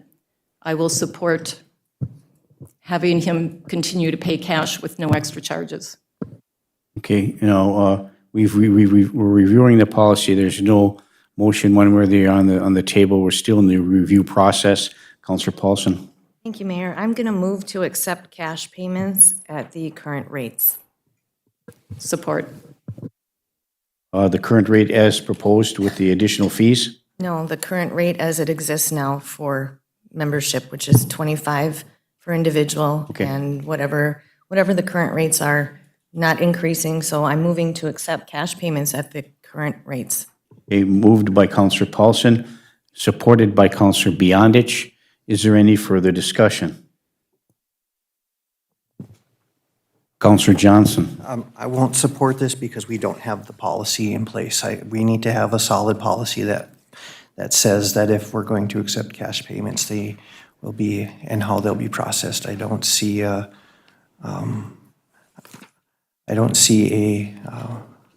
because what I don't want to have happen is in 6 months, we have to revisit this again because someone came on the 31st, even though their thing expired on the 15th, and are they using it or not using it? And I just think it creates a lot of extra time to make sure that folks are not using their card if they're expired and having to go in daily. If anything, I'd like to see a set, cash payments are due on the 1st. If they're not, then you're shut off. I just, having to go in daily to check to see if someone who's paid cash is going to maintain their membership, in having sat with the staff for a day, and I did another shadowing for a day, and the amount of traffic coming in and out, it's just not feasible to be doing that on a daily basis for, people. I have to agree with you. I don't understand why this became such a big issue, and we're spending so much time on it. It's very frustrating. Thank you, Mayor. Thank you. Counselor Motley. Thank you for standing up for whoever that person was on the cash payment. Counselor Beyondich, hypothetically speaking, if everybody paid cash, wouldn't we be making more money than on credit cards with credit card fees? No, we charge $25, and the extra fees charged by the credit card goes to the credit card. We still get the $25. Okay, so it's the same amount returned regardless. Correct. Thank you. Counselor Paulson, and then back to Counselor Beyondich. Thank you, Mayor. We already have a policy that Brian included part of that in our packet, how payments are made. And I just, for the public's, clarification, is that how it works is you go in, you get your card programmed. So if I buy 6 months of a membership from one of my children, her card will be programmed it will deactivate in 6 months. No different than if you're paying cash or writing a check, or the credit card is just, based on the expiration date of the credit card itself. So staff is not doing anything extra when someone is making a cash payment or paying for just 1 month by a check or a credit card, or paying for 6 months. It's the same exact amount of work that staff does. They still have to go in, log in the credit card expiration date, and then they would have to get the credit card expiration, the new credit card with a new expiration date, So that card shuts off automatically at the end of that credit card expiration. No different if I write a check for 6 months, which I believe is what I did, and my daughter's will be deactivated in 6 months. Now, if I came in there with cash and they're going to charge me more to pay cash for a 30-day period or a 6-month period, I think that's ridiculous. So we already have we don't need to make a cash policy. There is already a membership. It says the Fitness Facility Membership Agreement, Terms and Conditions. We already have that in place. So I am moving today that we accept the cash payments at the current rates. We do not need to create a cash policy. Thank you, Mayor. Thank you, Counselor Paulson. Anyone else? There's a Counselor Freely. I'll just mention that I have encouraged and sought recommendations of department heads, and the department head in this instance has indicated that there's a streamlined process in place, and he recommends no changes, so I'd have to support that recommendation. The recommendation of the motion's on the floor? Okay, And it was in our packet from the program director. very good. Thank you very much. Okay, so there's a motion on the floor by Counselor Paulson and supported by Counselor Beyondich to offer a cash payment option of $25 a month with no additional fees and direct the staff to implement that. Is there any other discussion? Hearing and seeing none, all those in favor signify by saying aye. Aye. Opposed? No. Roll call, please, Pam. Coffee. No. Motley. Yes. Friedlieb. No. Paulson. Aye. Beyondich. Aye. Johnson. No. Aaron's-Ellie. Motion passes 4-3. Thank you. Okay, next item. Thank you. The next item on the agenda is approval from the Wanda Loon for the following. Number one is a parade permit for Saturday, June 17th, 2023 for the annual Wanda Loon Parade. I'll move the parade permit. Move to approve by Counselor Johnson. Is there support? Support. By Counselor Motley for the parade permit for the Land of the Loon. Is there any further discussion? Hearing and seeing none, all those in favor signify by saying aye. Aye. Aye, opposed? Motion carries. The second item is a rental agreement for the Alcott Park for Thursday, June 15th through 18th, 2023. I'll move the rental agreement. Move to approve by Counselor Johnson. Is there support? Support. By Counselor Motley. Any further discussion? Hearing and seeing none, all those in favor signify by saying aye. Aye. Aye, opposed? Motion carries.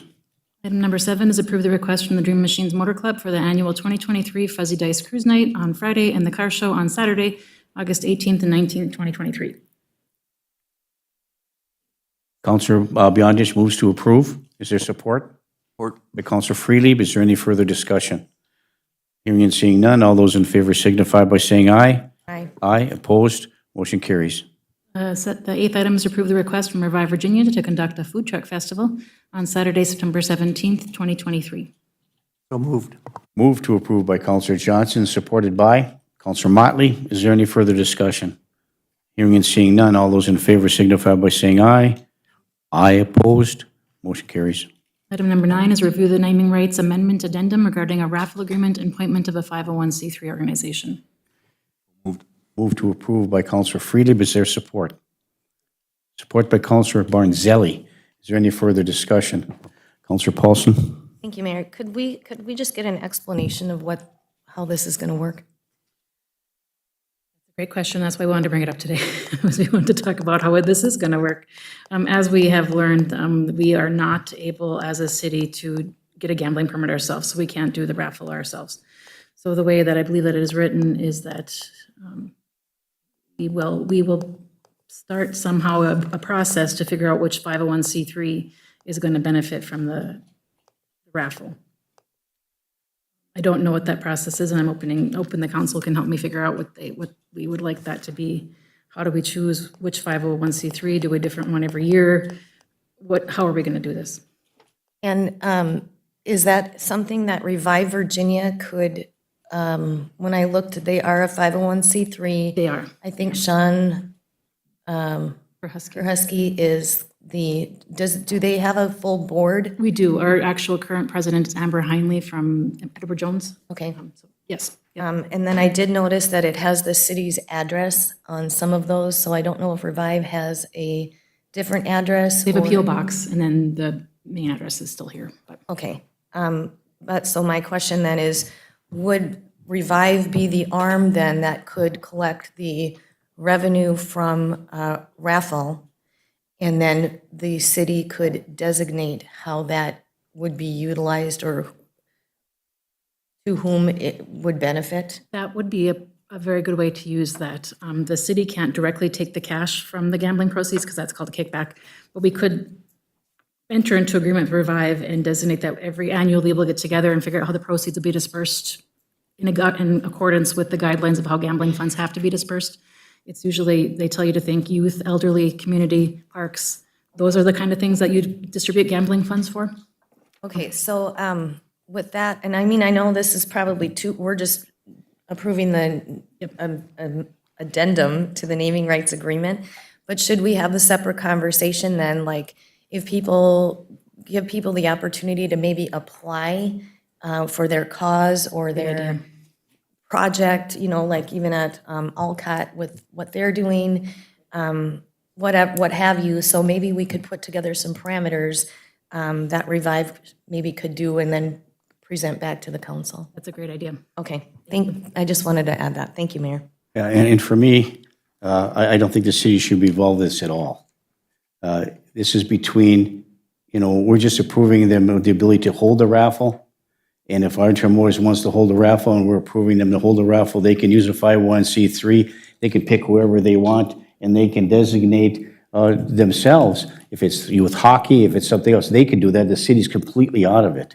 And we don't have any involvement whatsoever. So we're not making decisions, well, we're going to give this to this 501c3 this year and this 501c3 next year. It's something that completely can be done through the naming rights agreement in the amendment, in the addendum for us to approve that. And Iron Trail Motors can use with youth hockey or whoever they want to determine this car raffle, what they're going to do on an annual basis. So that's kind of where I'm looking at.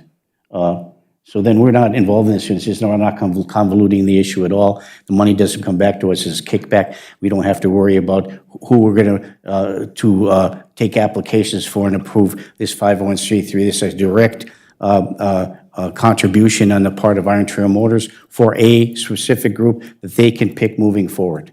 That's the way I look at it, so. Do we have a motion on the floor? Here, let me, okay, thank you. Stay here, okay. Remove the entry-level vendor and, or at no cost, let's see, will be provided to an entity agreed to by the city and Iron Trail Motors, the donee, at no cost for raffling off to support the Iron Trail Motors Event Center and the donee. So the goal and objective of this addendum is for us to benefit from it as the Iron Trail Motors Event Center. Now, they do this elsewhere so I'd like to know how that works in these other communities. Do you know, Britt? Yes, they donated it to the clubs. The donation to what? Clubs, the Blue Line clubs and the Blue Line others. Club or something. So we're not involved in this. Well, as you read by the agreement, we have to approve who the We have to approve 501c3s. it, Yes. but we don't run the raffle. We have to find the 501c3. We have to find the 501c3. Yes. Yeah, okay, thank you. Mr. Skaida is asking us who our 501c3 is going to be for this year.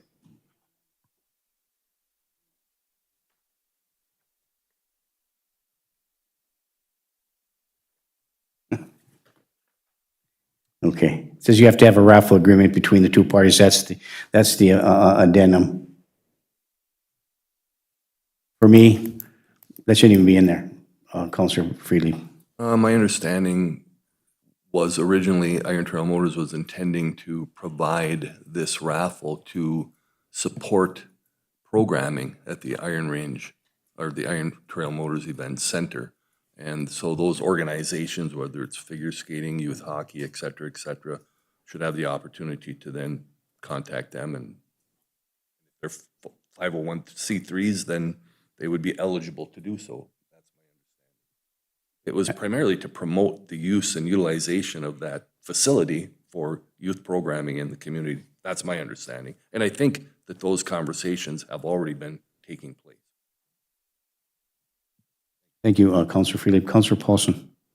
Mayor, I would just state that the figure skating is a city program. So we still have to find a 501c3 in order to collect the funds from a raffle. And then I think we could, I would say that maybe that was the intent. You're right. That was the spirit of it. But I mean, like, things like even the mural, putting the mural up in there, things like that, I don't know. I understand what you're saying. You don't want the city to be involved, but if that's kind of what the philosophy is behind this gift, I think it would be important then to get some parameters from the 501c3 that would be handling the collection of the dollars.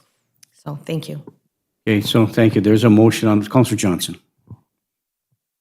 Thank you, Mayor. I agree with Councillor Paulson with finding the right 501c3 to coordinate with the additional groups to move forward with this. I think it's a good opportunity. Yes, it's a marketing opportunity for Iron Trail Motors, but the donation to the 501c3, and then maybe they figure out by application or by percentage sold by organizations or whatever where the money goes. But I think that accepting this addendum is the right first step, and we will need to move forward with figuring out Section 7 as we move forward. So I'm in support of approving the addendum. Okay, so it has been moved and supported. There's no other comments that's being generated through our city attorney. That was just disseminated to me today. There's no other issues from a legal perspective. So there's a motion on the floor to move forward with the approval of this addendum. Moved and supported. Is there any further discussion? Councilor Beyondich. Thank you. And like many things, this is a little more muddy than we ever intended it to be. But has anybody just picked up the phone and given them a call and had this discussion on the complex issues that have arisen with this? Has our attorney talked to their attorney? He has.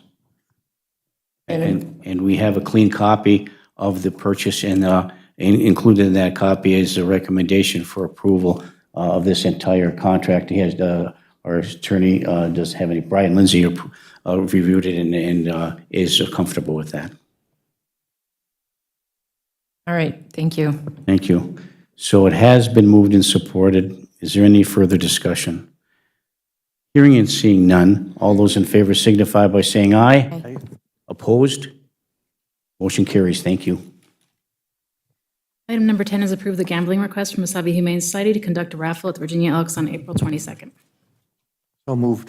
Moved by Counselor Johnson. Is there support? Support. Support by Counselor Beyondich. Is there any further discussion? Hearing and seeing none, all those in favor signify by saying aye. Aye. Aye. Opposed? Motion carries. And Mayor, if I may? yes, please. Thank you. It's not on the agenda. We have in our audience a number of citizens, and I venture to say that it's regarding our rental code ordinance and the fee structure itself. Although you're not on the agenda, this is an opportunity for public to have some discussion about the issues that you have. And so we have before us a clean copy, not a draft copy, of the ordinance itself and the fee schedule that was adopted by resolution by the city on April the 11th, 2023. And so we'll be passing out this information. Councilor Freely was able to disseminate some information here regarding some of the examples of the fee schedules at other communities, and he's made a dozen copies. There might be a couple left available for anybody else to want to take a look at this, huh? Yeah, and so we're going to have you want to take a quick look at it. I'll give you a copy. And we'll distribute some ordinances right here. You can come and grab a copy, and we'll have you come up, and you can take a look, or before, make your comments, we'll call you up. But we really would like to take like a 5-minute break. Let's take 5 minutes and have an opportunity to review. So, and then we'll come back and listen to all what you all have to say.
Okay, thank you. We're now back from our little small break here.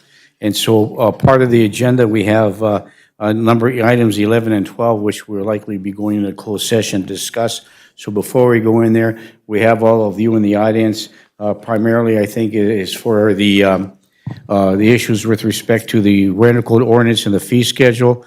And I know we've had several meetings with respect to this. We received input. Our staff has put a lot of time and effort into doing some research along with planning and zoning. And after all that came the culmination, the recommendations moving forward came before the city council. The city council had passed the rental code ordinance and by resolution, the fee schedule on April the 11th, 2023. And I think all of us here on the council have received a number of telephone calls, emails, personal visits, and with concerns with respect to parts of these ordinances. So I know we've had, those who are landlords have had an opportunity to put their input in the past, but now looking at the fee schedule and receiving all the calls that we all have, and you're all here today, so we're going to take some time out of this committee of the whole meeting to hear from you and listen to what you have to say. And so all I ask is if you want to come up and speak, you're welcome to do so. Point out the issues that you have. We'll make some notes here, and then we'll move to the next process. But before we do that, Councilor Friedli, did you have something? Well, may I begin with my stance on this? Sure. Commentary of sorts, so that Yeah. people in the audience know where I stand on this at least? Sure. Could I I'll finish and then Yep, in front of you. Thank you very much. So you'll have an opportunity to come in and speak. So we do have some information that's disseminated here that you all had an opportunity to get a copy of. If you don't have a copy, we'll certainly get you a copy. So we have some additional information that's being compiled by some of the city councilors have had some additional information. I have some letters and emails that have been disseminated to me. I think some who are not in the audience today. So that being said, first we'll go around the city council and see if they have any questions, comments, or concerns. And as we move forward to this process, we'll come up and hear your concerns and get some input and some more additional input information regarding this rental code ordinance. So we'll start out with Councilor Friedli. And I'll try and do this quickly, and I apologize for how long you've all been sitting and waiting to get to this point. But I received some phone calls too, and I just had to process my thoughts in writing, so I apologize if I'm reading to you, but I just wanted to put this commentary out there. Ultimately, what are we trying to accomplish by installing a rental code ordinance? It's to increase the probability of someone in need of rental housing to be able to obtain a safe, affordable, and maybe even a comfortable place to live. Based on what I've heard, seems to be the driving force behind establishing this ordinance is the premise that that probability is exceedingly low in this city because of a perceived inordinate number of landlords in this community indiscriminately offering substandard housing to individuals desperate for a place, any place to live, which leads us to believe there is an inordinate number of people having been taken advantage of because of their dire circumstances, being forced to live in conditions of squalor in this city. I don't disagree that desperate times often require desperate measures, and because of that, unfortunately, we do perceive there are too many people being taken advantage of by allegedly unscrupulous landlords living in unsafe, unaffordable, and uncomfortable housing situations in the city of Virginia. If that is indeed the case, yes, an ordinance of some substance is indeed necessary to further protect those that are most vulnerable in the city. The ordinance we have drafted, along with the fee schedule we have proposed, in my singular opinion now, severely oversteps and completely disregards what I believe represents the majority of landlords in this city who actually take pride in the properties they offer for rent, care genuinely for the residents occupying those properties, many who are already subject to annual HUD inspections intended to assure safe, affordable, and comfortable housing is available and sustained. To draft and enact an all-encompassing ordinance in an effort to address the worst-case scenarios of rental nightmares we perceive as rampant in our community, I believe is ultimately unnecessary and unwarranted to be imposed upon the substantial number of landlords in the community who indeed create, maintain, offer, and sustain safe, affordable, and comfortable rental units, many of whom have provided such units to the same residents for many decades. Regulatory government oversight can in fact dramatically and negatively impact business transactions in a community and force businesses to seek to do business elsewhere. I am concerned that the ordinance and fee schedule that we propose currently may in fact have the opposite effect for which it is intended. Increasing the costs of doing rental business in this community may in fact result in severe reductions in readily available rental units, forcing the very people the ordinance is intended to protect back out onto the streets. The ordinance will eliminate mutually agreed upon business transactions between consenting adults to inhabit and further improve upon living conditions, ultimately increasing safe and affordable and comfortable rental stock available in the city. The proposed ordinance intended to swiftly intervene on perceived inordinate, substantially substandard rental units currently inhabited in town may cause available units to be shut down and abandoned, as neither the landlord nor the tenant may be able to afford the required standards to be met in the time frame that would be expected. I do agree that the city needs to address circumstances whereby tenants may in fact be being taken advantage of and relegated to living in squalor. By formulating maybe a more targeted approach to exposing such circumstances and addressing them individually, rather than casting such a wide net that definitively imposes unnecessary increased costs for doing business to the very people who have responsibly provided safe and affordable and comfortable housing to the tenants in the city for years. I can no longer support the notion that correcting specific circumstances needs to be addressed in a comprehensive fashion as the ordinance that we have proposed. This does not in any way, shape, manner, or form mean that I do not acknowledge, recognize, nor care about the unfortunate individuals who may be in fact living in squalor due to multiple circumstances, of which maybe because of an unscrupulous landlord. It simply means I do not agree that all landlords in this city need to have their businesses significantly and potentially negatively impacted because of the sins of a few. So in closing, I'd like to thank the reputable, responsible, and compassionate landlords doing business in this community who sustain safe, affordable, and comfortable rental units. Your work is appreciated and recognized, and to those landlords who invest as little as humanly possible into the properties and tenants to whom you are responsible, your inactions do indeed and in fact increase the degradation of our housing stock and the safety of your tenants and the neighborhoods, and ultimately the reputation of a city as a whole. We, the residents of the city of Virginia, deserve and demand more of an effort than some of you have extended thus far. Thank you for your time. Thank you, Councilor Freely. Anybody else? Councilor Beyondich? Thank you. So I know I spoke with a few of you at previous meetings, after the meetings. And at that meeting, I stated that I wanted all of you to be involved in this process. As we have had meetings, I asked if you were included, and I was told yes. Was anybody notified? Did you have an opportunity to see the meeting notices was it put out there? And that's what that is the reason I kept asking that at meetings. Because I know that I specifically talked to a few of you and I wanted you to be helpful in this process. As I stated back then, I don't think anybody in this room, that's not who. I answer to the people who call me and tell me the problems of the rentals next to them and nothing can be done. Unfortunately, a lot of those are absentee landlords, and we've tried to correct problems, and we really have a hard time doing that.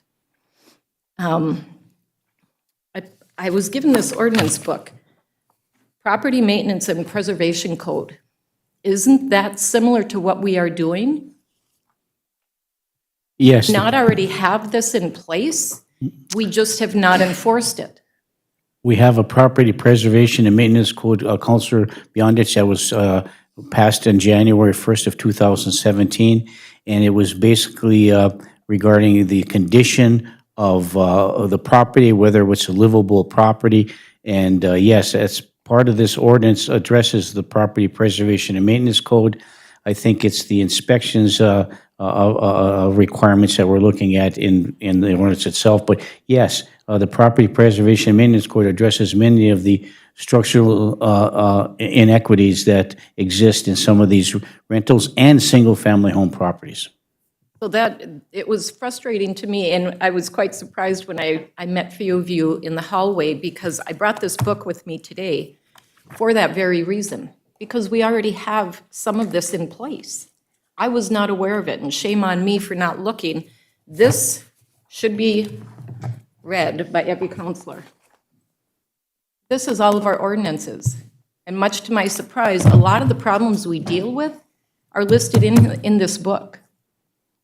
That, I don't know, has anybody else pulled this out and looked at it or read this? It's addressed in here. Counselor Beyondich, if I may point out a difference between the two. Okay. The Property Maintenance Code requires a complaint. That's very specific. We have to have a complaint from somebody that there's a problem. So in the case that we've had Mr. Kingsley here for numerous meetings, if the complaint comes from the neighbor, we need to get permission from either the property owner or the tenant to allow us in the building. If they, neither of those do, we can't go in. There is nothing we can do to correct it. The intent of the rental code is that there will be an inspection periodically. Property Maintenance and Preservation Code of the City of Virginia, Minnesota, for regulating and governing the conditions and maintenance of all existing property, buildings, and structures by providing the standards for supplied utilities and facilities and other physical things and conditions essential to ensure that structures are safe, sanitary, and fit for occupation and use, and the condemnation of buildings and structures unfit for human occupancy. Providing the insurance of permits and collection of fees therefore. So maybe I need to have we need to go through this because. But we cannot inspect unless somebody lets us in through that ordinance. So this is giving us the authority to go in and inspect. If somebody allows us to come in. So if they do not allow us. We cannot go in without a court order, like we are going through right now with Mr. Kingsley's complaint. And that has been going on for how many years? That's how long they will take.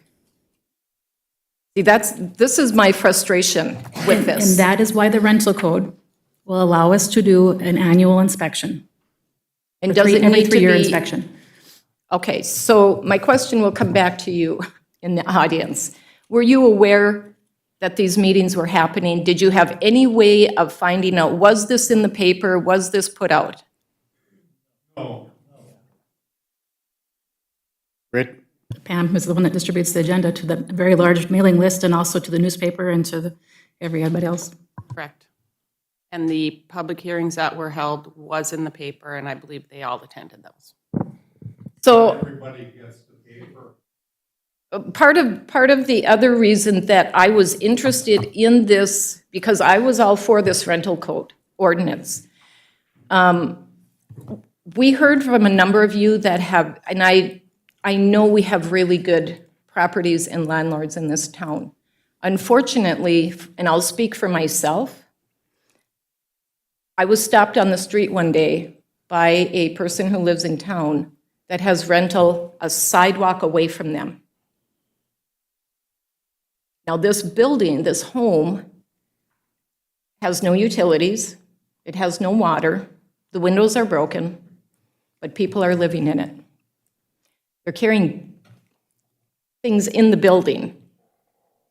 The landlord doesn't live here. And when they were contacted, they're okay with it.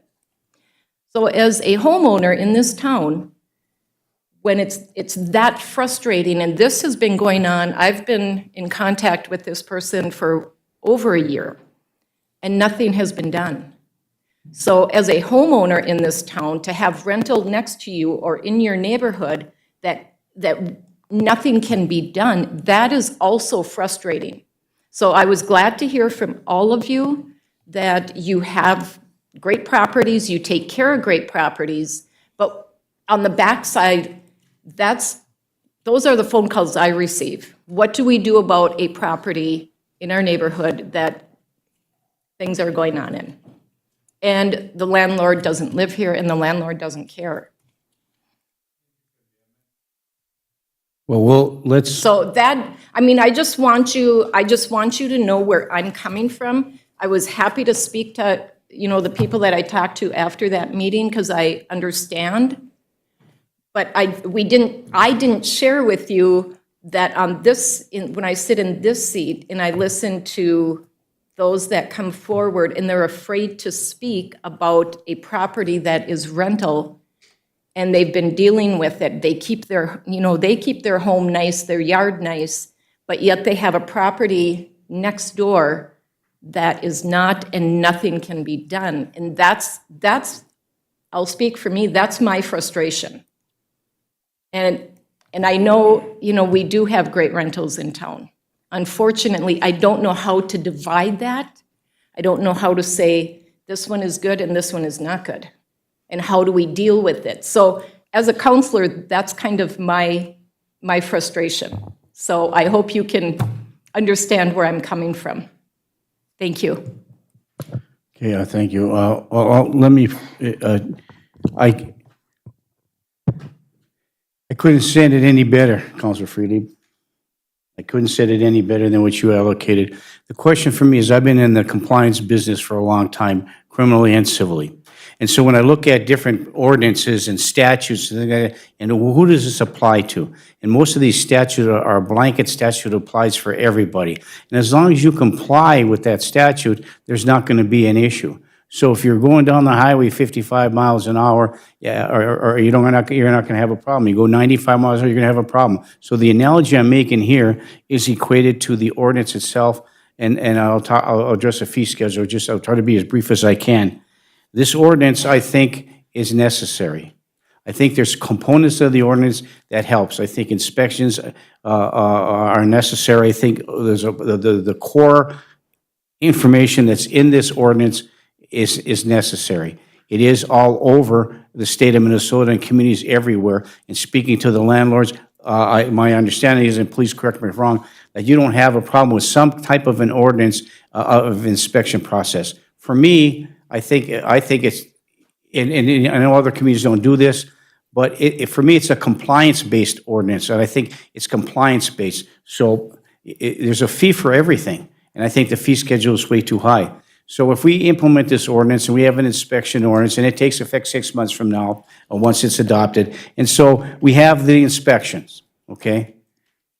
This is my personal opinion only, that we have an obligation to our citizens in our community to have a healthy and safe environment. So if we go and do an inspection on a piece of property and you're in compliance with the property, there should be no charge.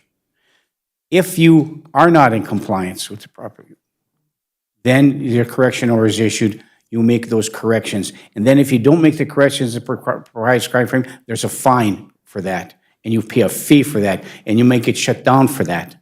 It's a compliance-based philosophy, Z-based it's called. And so when you register your property that we're going to require, then we'll know where all the landlords are. And I think there was like 915 properties right in that regard that are some kind of a rental unit or some, including all rental properties in the city of Virginia. So those would require inspections. And my question to Britt, so a lot of you have asked this question, so I'm going to have it answered. So all the properties, Silver Lake Homes, all the senior housing, they're inspected by HUD. Are they required to fall under our inspection program as well? Yes. So they're being double inspected, right? And so when we look at those, They're being inspected for different things. The HUD inspection is not the same inspection that we will be doing.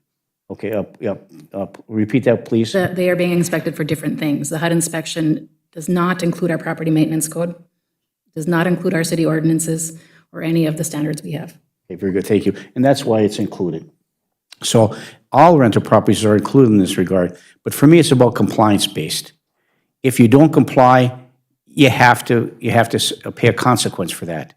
So those who you comply, there's no issue. And so, yes, I think we have to look at, when we do these inspections, there's an issue that you all brought up about we have to have extra people on staff in which to inspect these properties on the city. So from my perspective, I see that the landlords are paying for someone from the city to come and inspect their property, okay?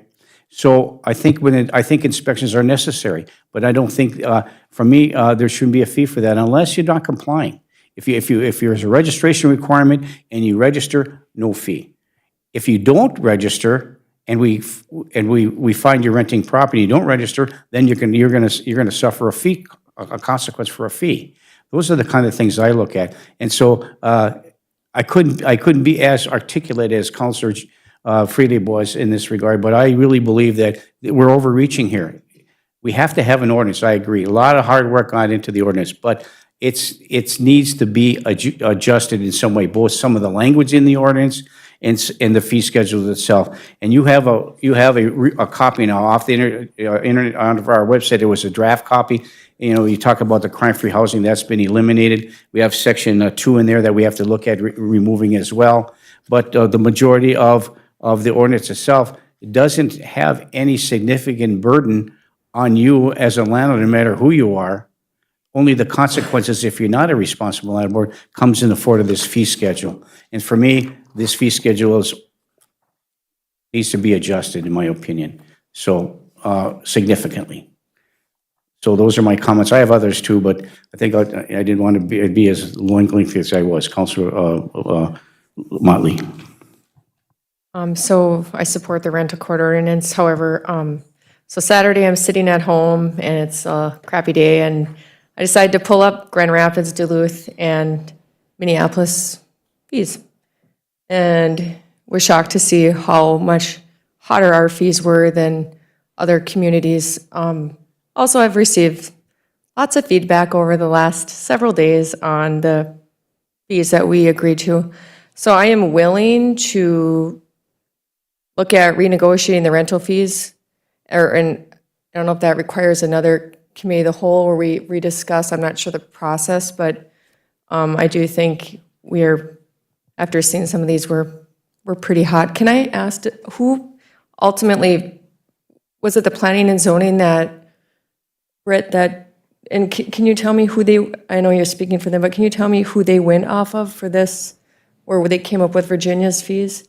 No, I don't. Sorry. I don't have that information. Okay, sorry, okay. No. But it was. The Grand Rapids was a start. That's how they got that schedule, because the original code inspection from 2014 was quite higher. It was $750 for all properties in Virginia. And so planning and zoning decided to do a breakout that it was by the number of units.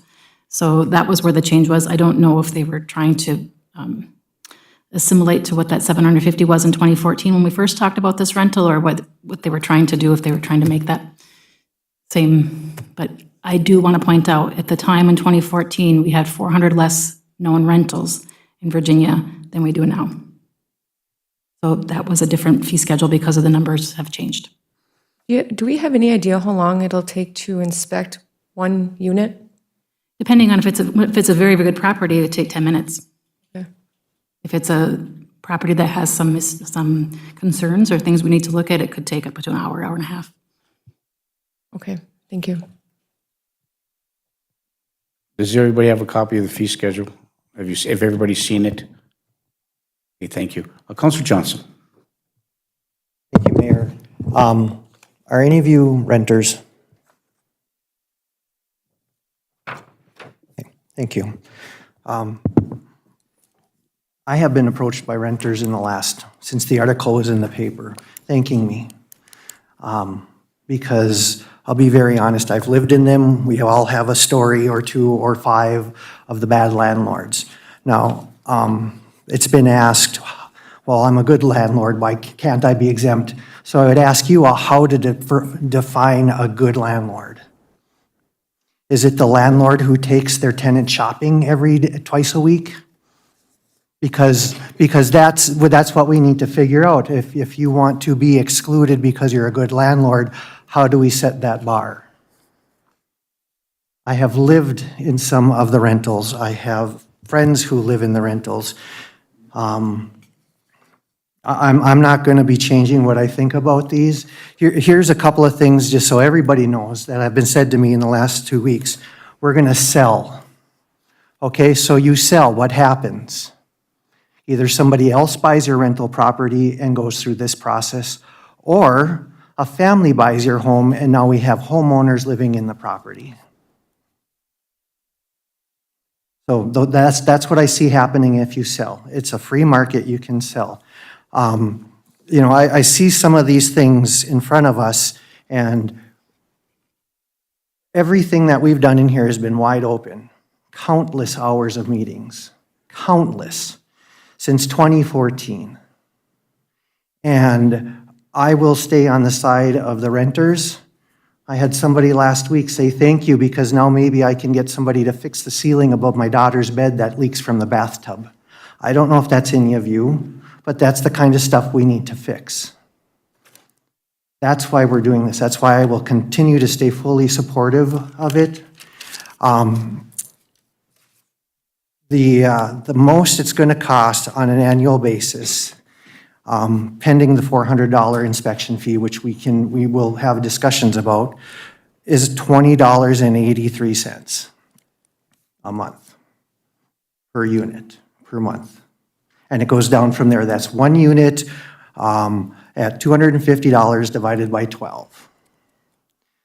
If your margins are that close, I would have you reconsider your business model.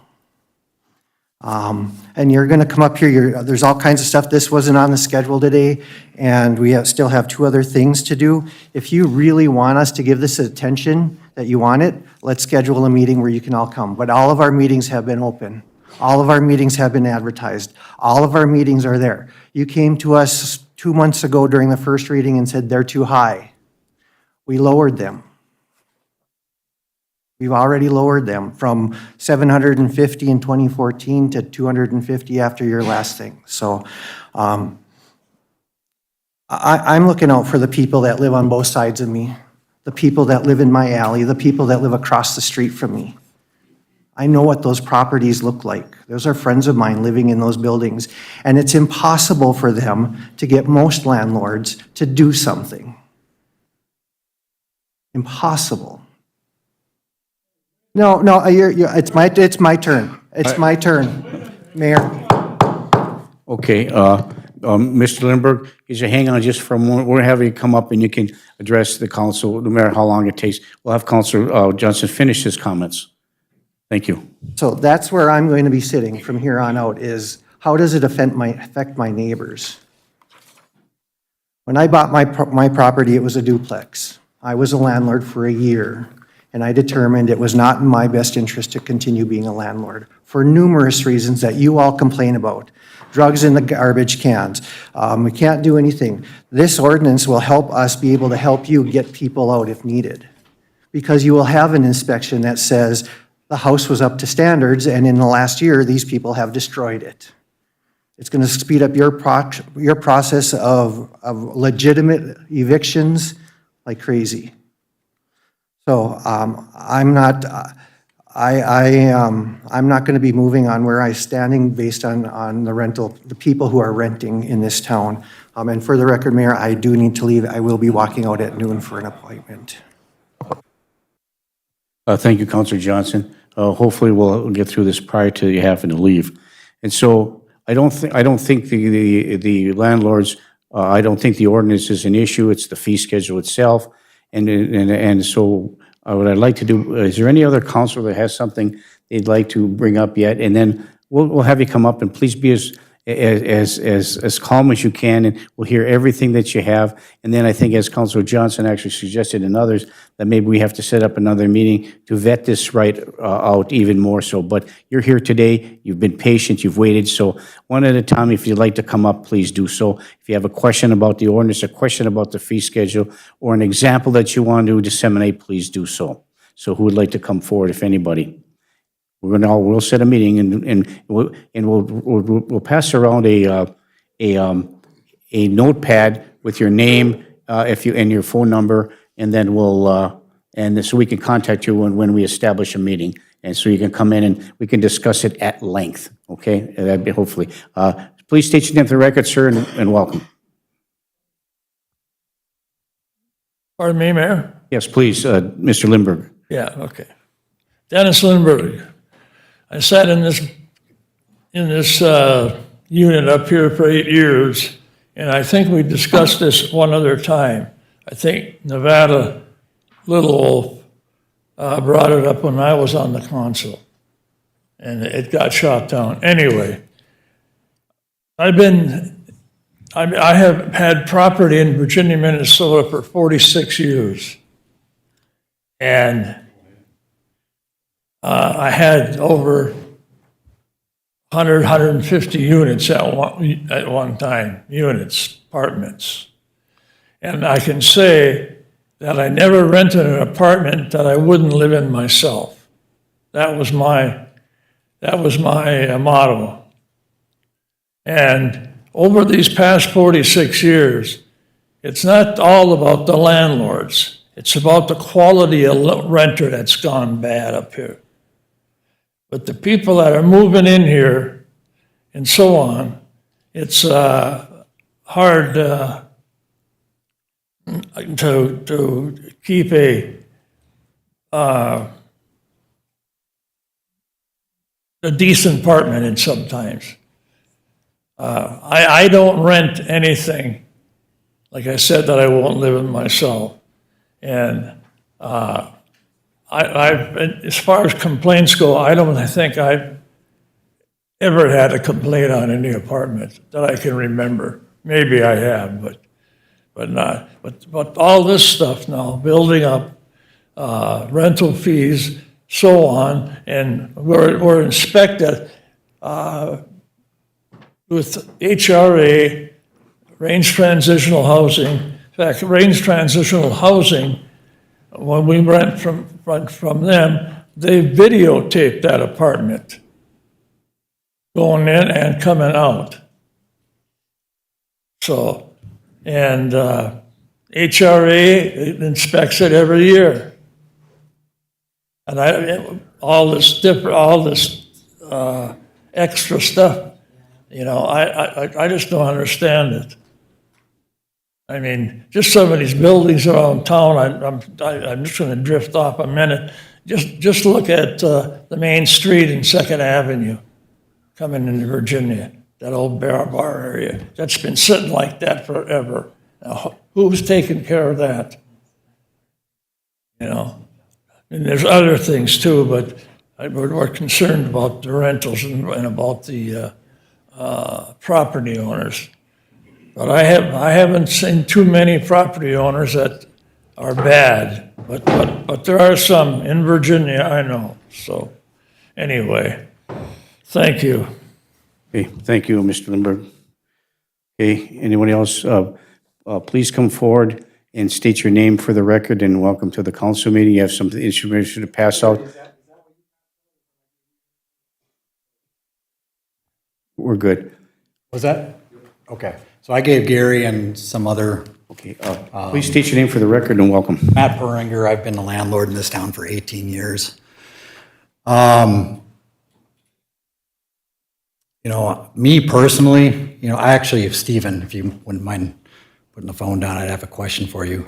That individual that complained about the drain, the tub drain, into her apartment for I don't know, how long did you say?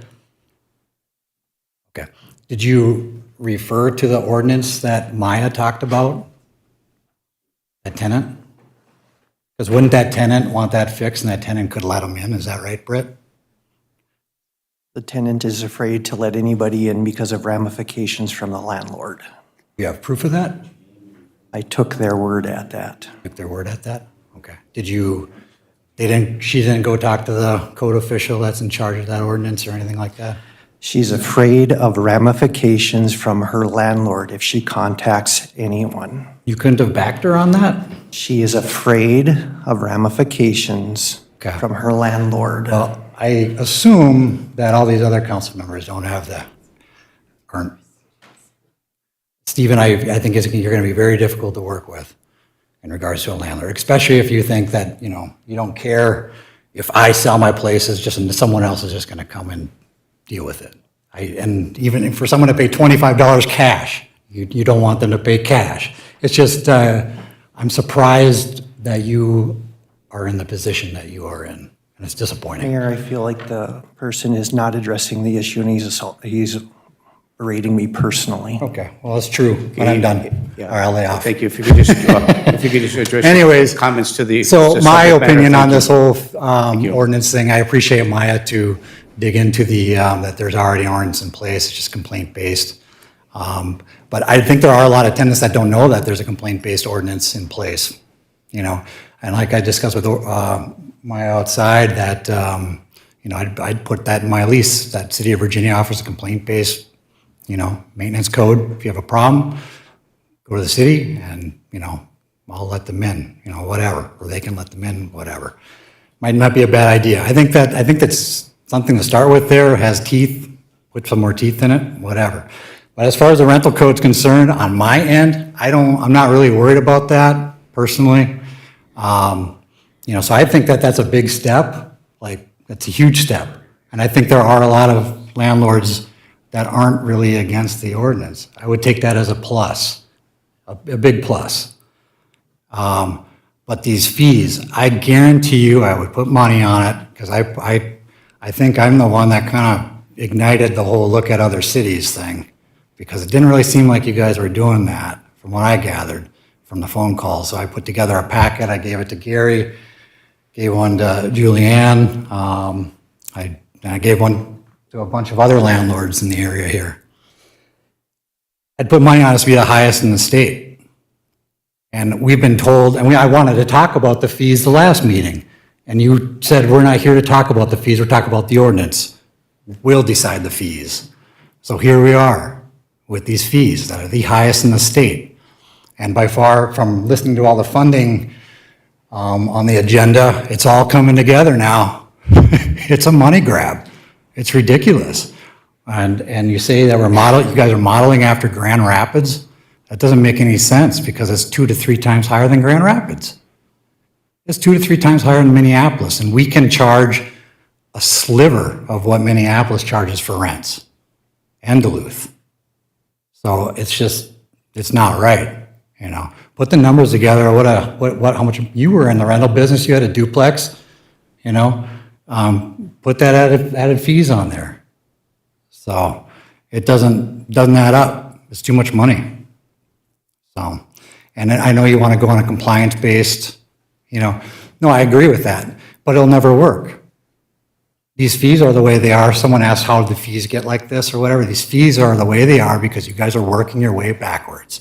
You need to make over $300,000 a year revenue, and you're working your way backwards, and you're charging us accordingly to make that money. I don't think that's right. It's not what other cities are doing. So, that's all. Thank you very much. And in the back, and I apologize, there's a manila envelope. I couldn't find a notepad up here. I didn't want to run downstairs. And please put your name and phone number or email, either one, and we'll give you a call. And we're probably likely going to set up another meeting with respect to that. So thank you, Matt, for coming up and expressing your views. Please, welcome. Please state your name for the record. Yeah, Sandy Walleen. We have some properties in Virginia and some up on Lake Vermilion that we rent too. And yes, Steve, I have brought my tenants shopping to the emergency room, to the hospital, and in fact, 2 prior tenants I'm still taking care of while they're in the nursing home. So there's some really good landlords out there. What got us involved in this was I have a tenant who's a professional who has a son who has some mental health issues. I'm a former mental health social worker, and she had 2 police calls, and when she had heard about this ordinance, she was very concerned and called us right away. And it seems that maybe that's been addressed now within the ordinance? Correct. I'm hoping. It has. That I don't have to worry about that. No. The other thing I just want to mention is the fee structure. I guess for young landlords just getting into this, they have really small margins. They're paying a mortgage, they're paying the conversion loans, the utilities. I mean, there's such a slim margin, and it's not because they're bad business people, Steve. It's just that's how the rents are. We can't charge Duluth rents in Virginia. So just, I'd like you to take those kind of things into consideration, and we'd be happy to continue coming to meetings. Thank you, Sandy. Okay, thank you. Please come forward, thank you. Please state your name for the record and welcome to the council meeting. Thank you. Good morning. My name is Darcy Novak, and I work with Keller Williams. And thank you for an enlightening morning. I'm glad we're running out of public buildings to improve. So, sorry, trying to lighten the mood. I'm here as a real estate agent, but primarily I'm here as a mother who has a daughter as a single mom renting in the city of Virginia. 4 to 5 years ago, our rents in the city of Virginia were right around $650, $700. And now we've had conversion loans, and we've had taxes continuing to go up, and we've had lots of new buildings to pay for, and now our average rents are between $1,000 and $1,100 a month. Our wages have not gone up that much in the last 4 or 5 years. This is not going to be a penalty for any of the building owners or landlords. This is going to get passed through to the tenants. This is how it works. So I don't think anybody that I know and do business with, and I'm super grateful to be honored to do business with a lot of these people behind me, and I can tell you they are really good landlords who care about their property and they care about their tenants, and they're all okay, to the best of my knowledge, with inspections, as am I. I'm also a landlord in the city of Virginia. Bring on the inspections. We need safe housing for people. Absolutely. But the fees, it's going to rise up the affordability index for these single moms. I was just talking to one of my clients back here. He said he recently ran an ad for an apartment. 14 of the 16 applications he took in were women. It's a real issue. You know, we're in an impoverished area, and we have all of our eggs in one big basket called mining. And I was just at a real estate convention last week with Goldman Sachs, and they said we're about 75% likely to see a recession next year. We got to be careful. You know, we can only squeeze so much. I was thinking of the gentleman that came to you about the fees for the gym.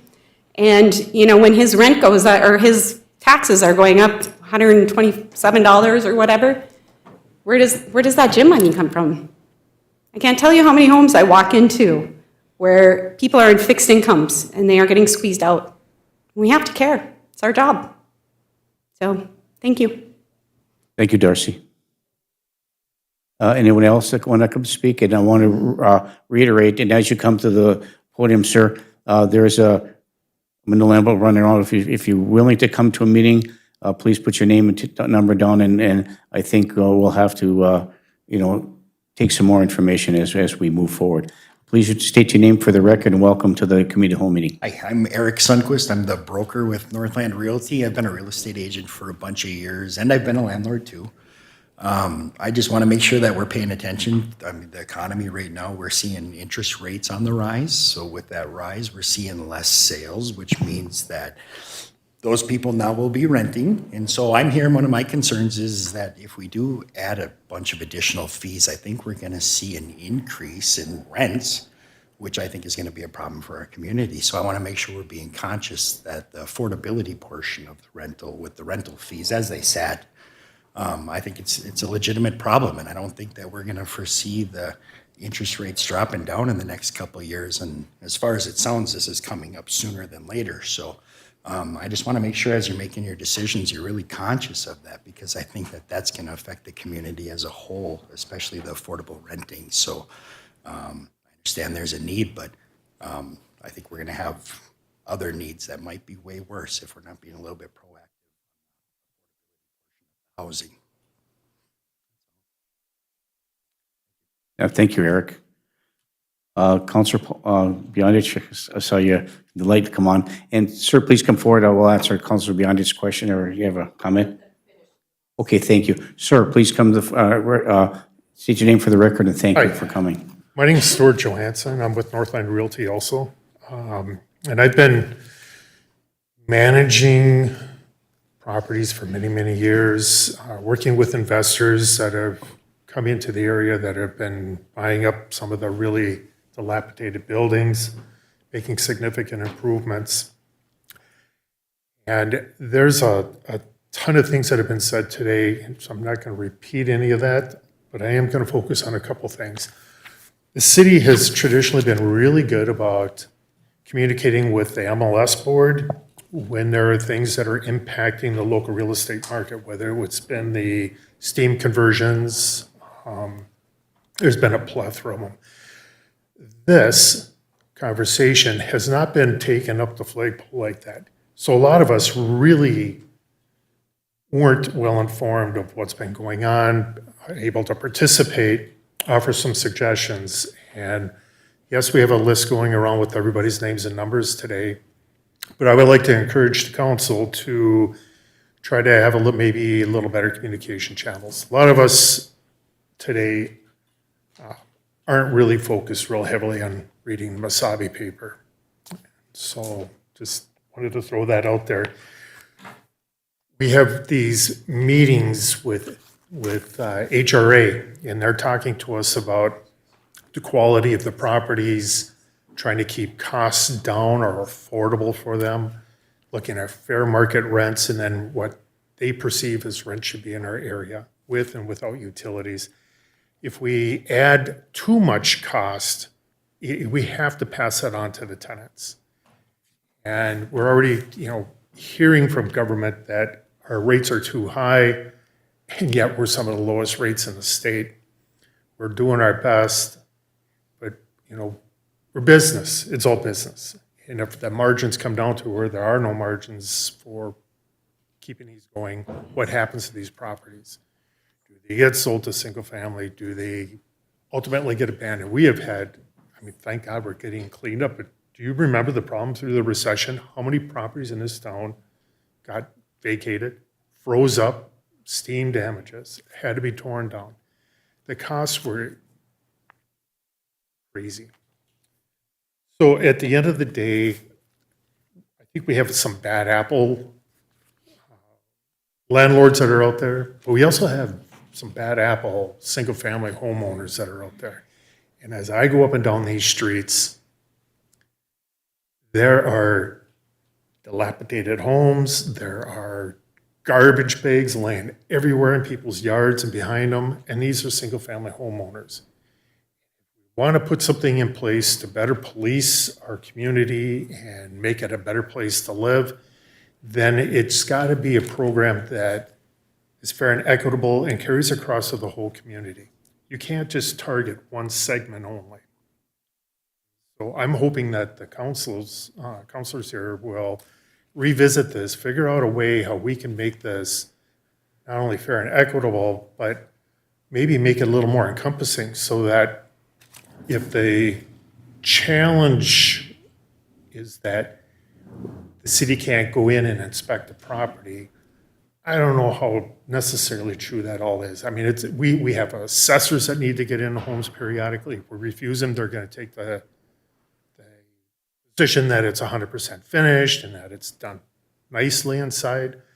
We have caseworkers that get called. Children might be in harm's way. They can come and investigate. There's no excuse why a tenant says there's a major problem or a homeowner or a neighbor has to file a complaint that it can't be investigated. So again, when we have a big book of ordinances that are out there, they've been created for reasons. I think that they're all enforceable. Britt, you're shaking your head. No, in the case you said, like, the assessors can assume that your property is fully furnished. We can't stand outside and assume that all your plumbing is working fine. We have to go in and physically verify that there is a problem. Fine, if there's a complaint, then there can be a process to get The in and process is follow up through on the that. court, which we have found out now it's been taken over a year to get that warrant. Hey, you know what? If we're managing a property and we're having to deal with an eviction, our evictions aren't happening in 14 days. It's months. Correct, you understand. And we are dealing with tons of damages and everything else that happened too. Correct. We have to play by those same rules. I think the city needs to just find a better way to enforce those rules, not necessarily putting the full burden on us, because you know what? You're going to resolve a tiny little bit of the problem when most of the problem out there are the actual single-family homes. That's where it is. Correct. Drugs are going on there, the cops are getting called there. And, I have tenants that come to me and say, we really want to find a different unit to live in as soon as one opens up because there's too much drug traffic going on next to us. Those are single-family, privately owned homes where this is going on. So again, let's police the problem, but let's get to the root of the problem, because landlords aren't the root of the problem. It's an epidemic in this country, and we all need to work at this. The good landlords aren't the problem. Anyhow, at the end of the day, that's pretty much all I had to say. I just figured it needed to be brought up. Thank you for your time. Okay, thank you, Virgil. Okay, anyone else?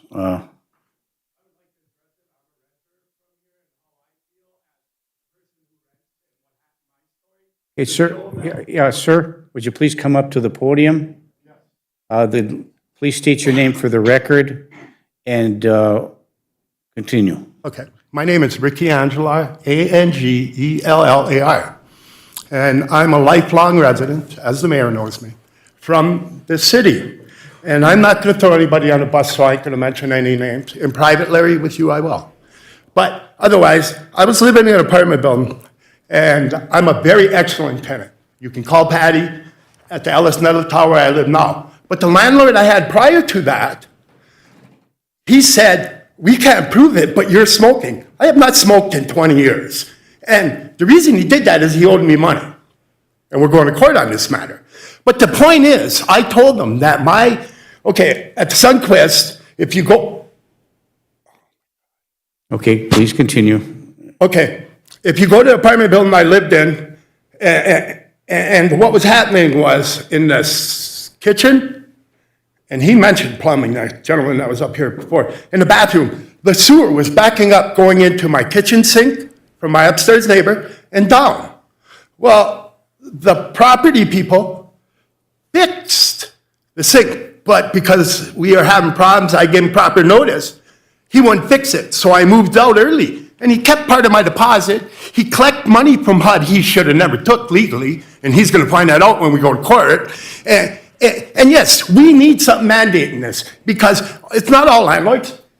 That guy right there, Christian man, great guy. I guarantee you he takes care of his people. But not everybody. And the only reason I don't single him out, I know. And I played music at his church. But I'm telling you, we need this. Don't let them tell you any difference. And if they got something to hide, no. We need this. We need the city behind it. We need it stopped. I was a property manager, and I worked for the guy who would not fix my thing. I know what it is. He says right out, when we went to transitional housing, don't care. And he fired me because I will not take my craftsmanship at a joke. I am a good craftsman, and I walked away because of it. Okay. And I'm so frustrated because we need the protection. Okay, Mr. Angelo, thank you. I appreciate you. I'm sorry for my passion. Please, I think the landlords are all, we're talking basically more about the fees that we're charging, not the necessarily the inspection portion of it, but your example is one of many. That's what I'm saying. We need it. And don't say you can't afford it, because I know the property. I know the income measurements. I know what your profit is. So can't afford $2,000 a year or whatever. Don't tell me that. Thank you, And Mr. I appreciate every one of you. I need to meet with you on that homeless thing. Yeah, you stop by That's my why I was office. here, Larry. And I found out this was going on. I want to go in my Okay, information. stop by my office after. Because Thank you. I'm giving tents to all the homeless people, and I want the city council to figure out where I should put them. Okay, All right? sounds good. Thank you. Thank you, Mr. Angelar. Okay, anybody else that'd like to address, please come forward. And then if you're done with that envelope, we'll pick that up and then we'll wrap it up. Councilor Johnson has another point. We have two other items on the agenda. Sir, please state your name to the record. Hello, my name is Doug Asta. I guess I wasn't going to come up and speak, but I'm here to defend myself. Mr. Angela and I have a disagreement. It's between you and he. And we're just here to talk this will about the be ordinance. settled in court. But the ordinance, I see it as a good thing. Crime prevention, when an eviction happens, I see it as a, blaming on the city. It's in the ordinance. The fees are just way too high. I guess that's my only concern is the fees. Very good. Okay, thank you. Thank you, Mr. Easton. Okay, I think we'll wrap this up, and then I think from my perspective that we need to, you know, and I know we've had a lot of discussions and a lot of time and going to developing this ordinance, but obviously we have some more work to do, I think.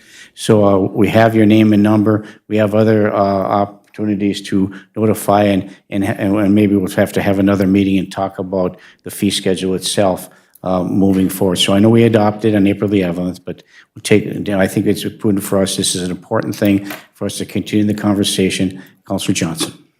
I would make a motion to direct staff to schedule a listening session specifically for the fees moving forward.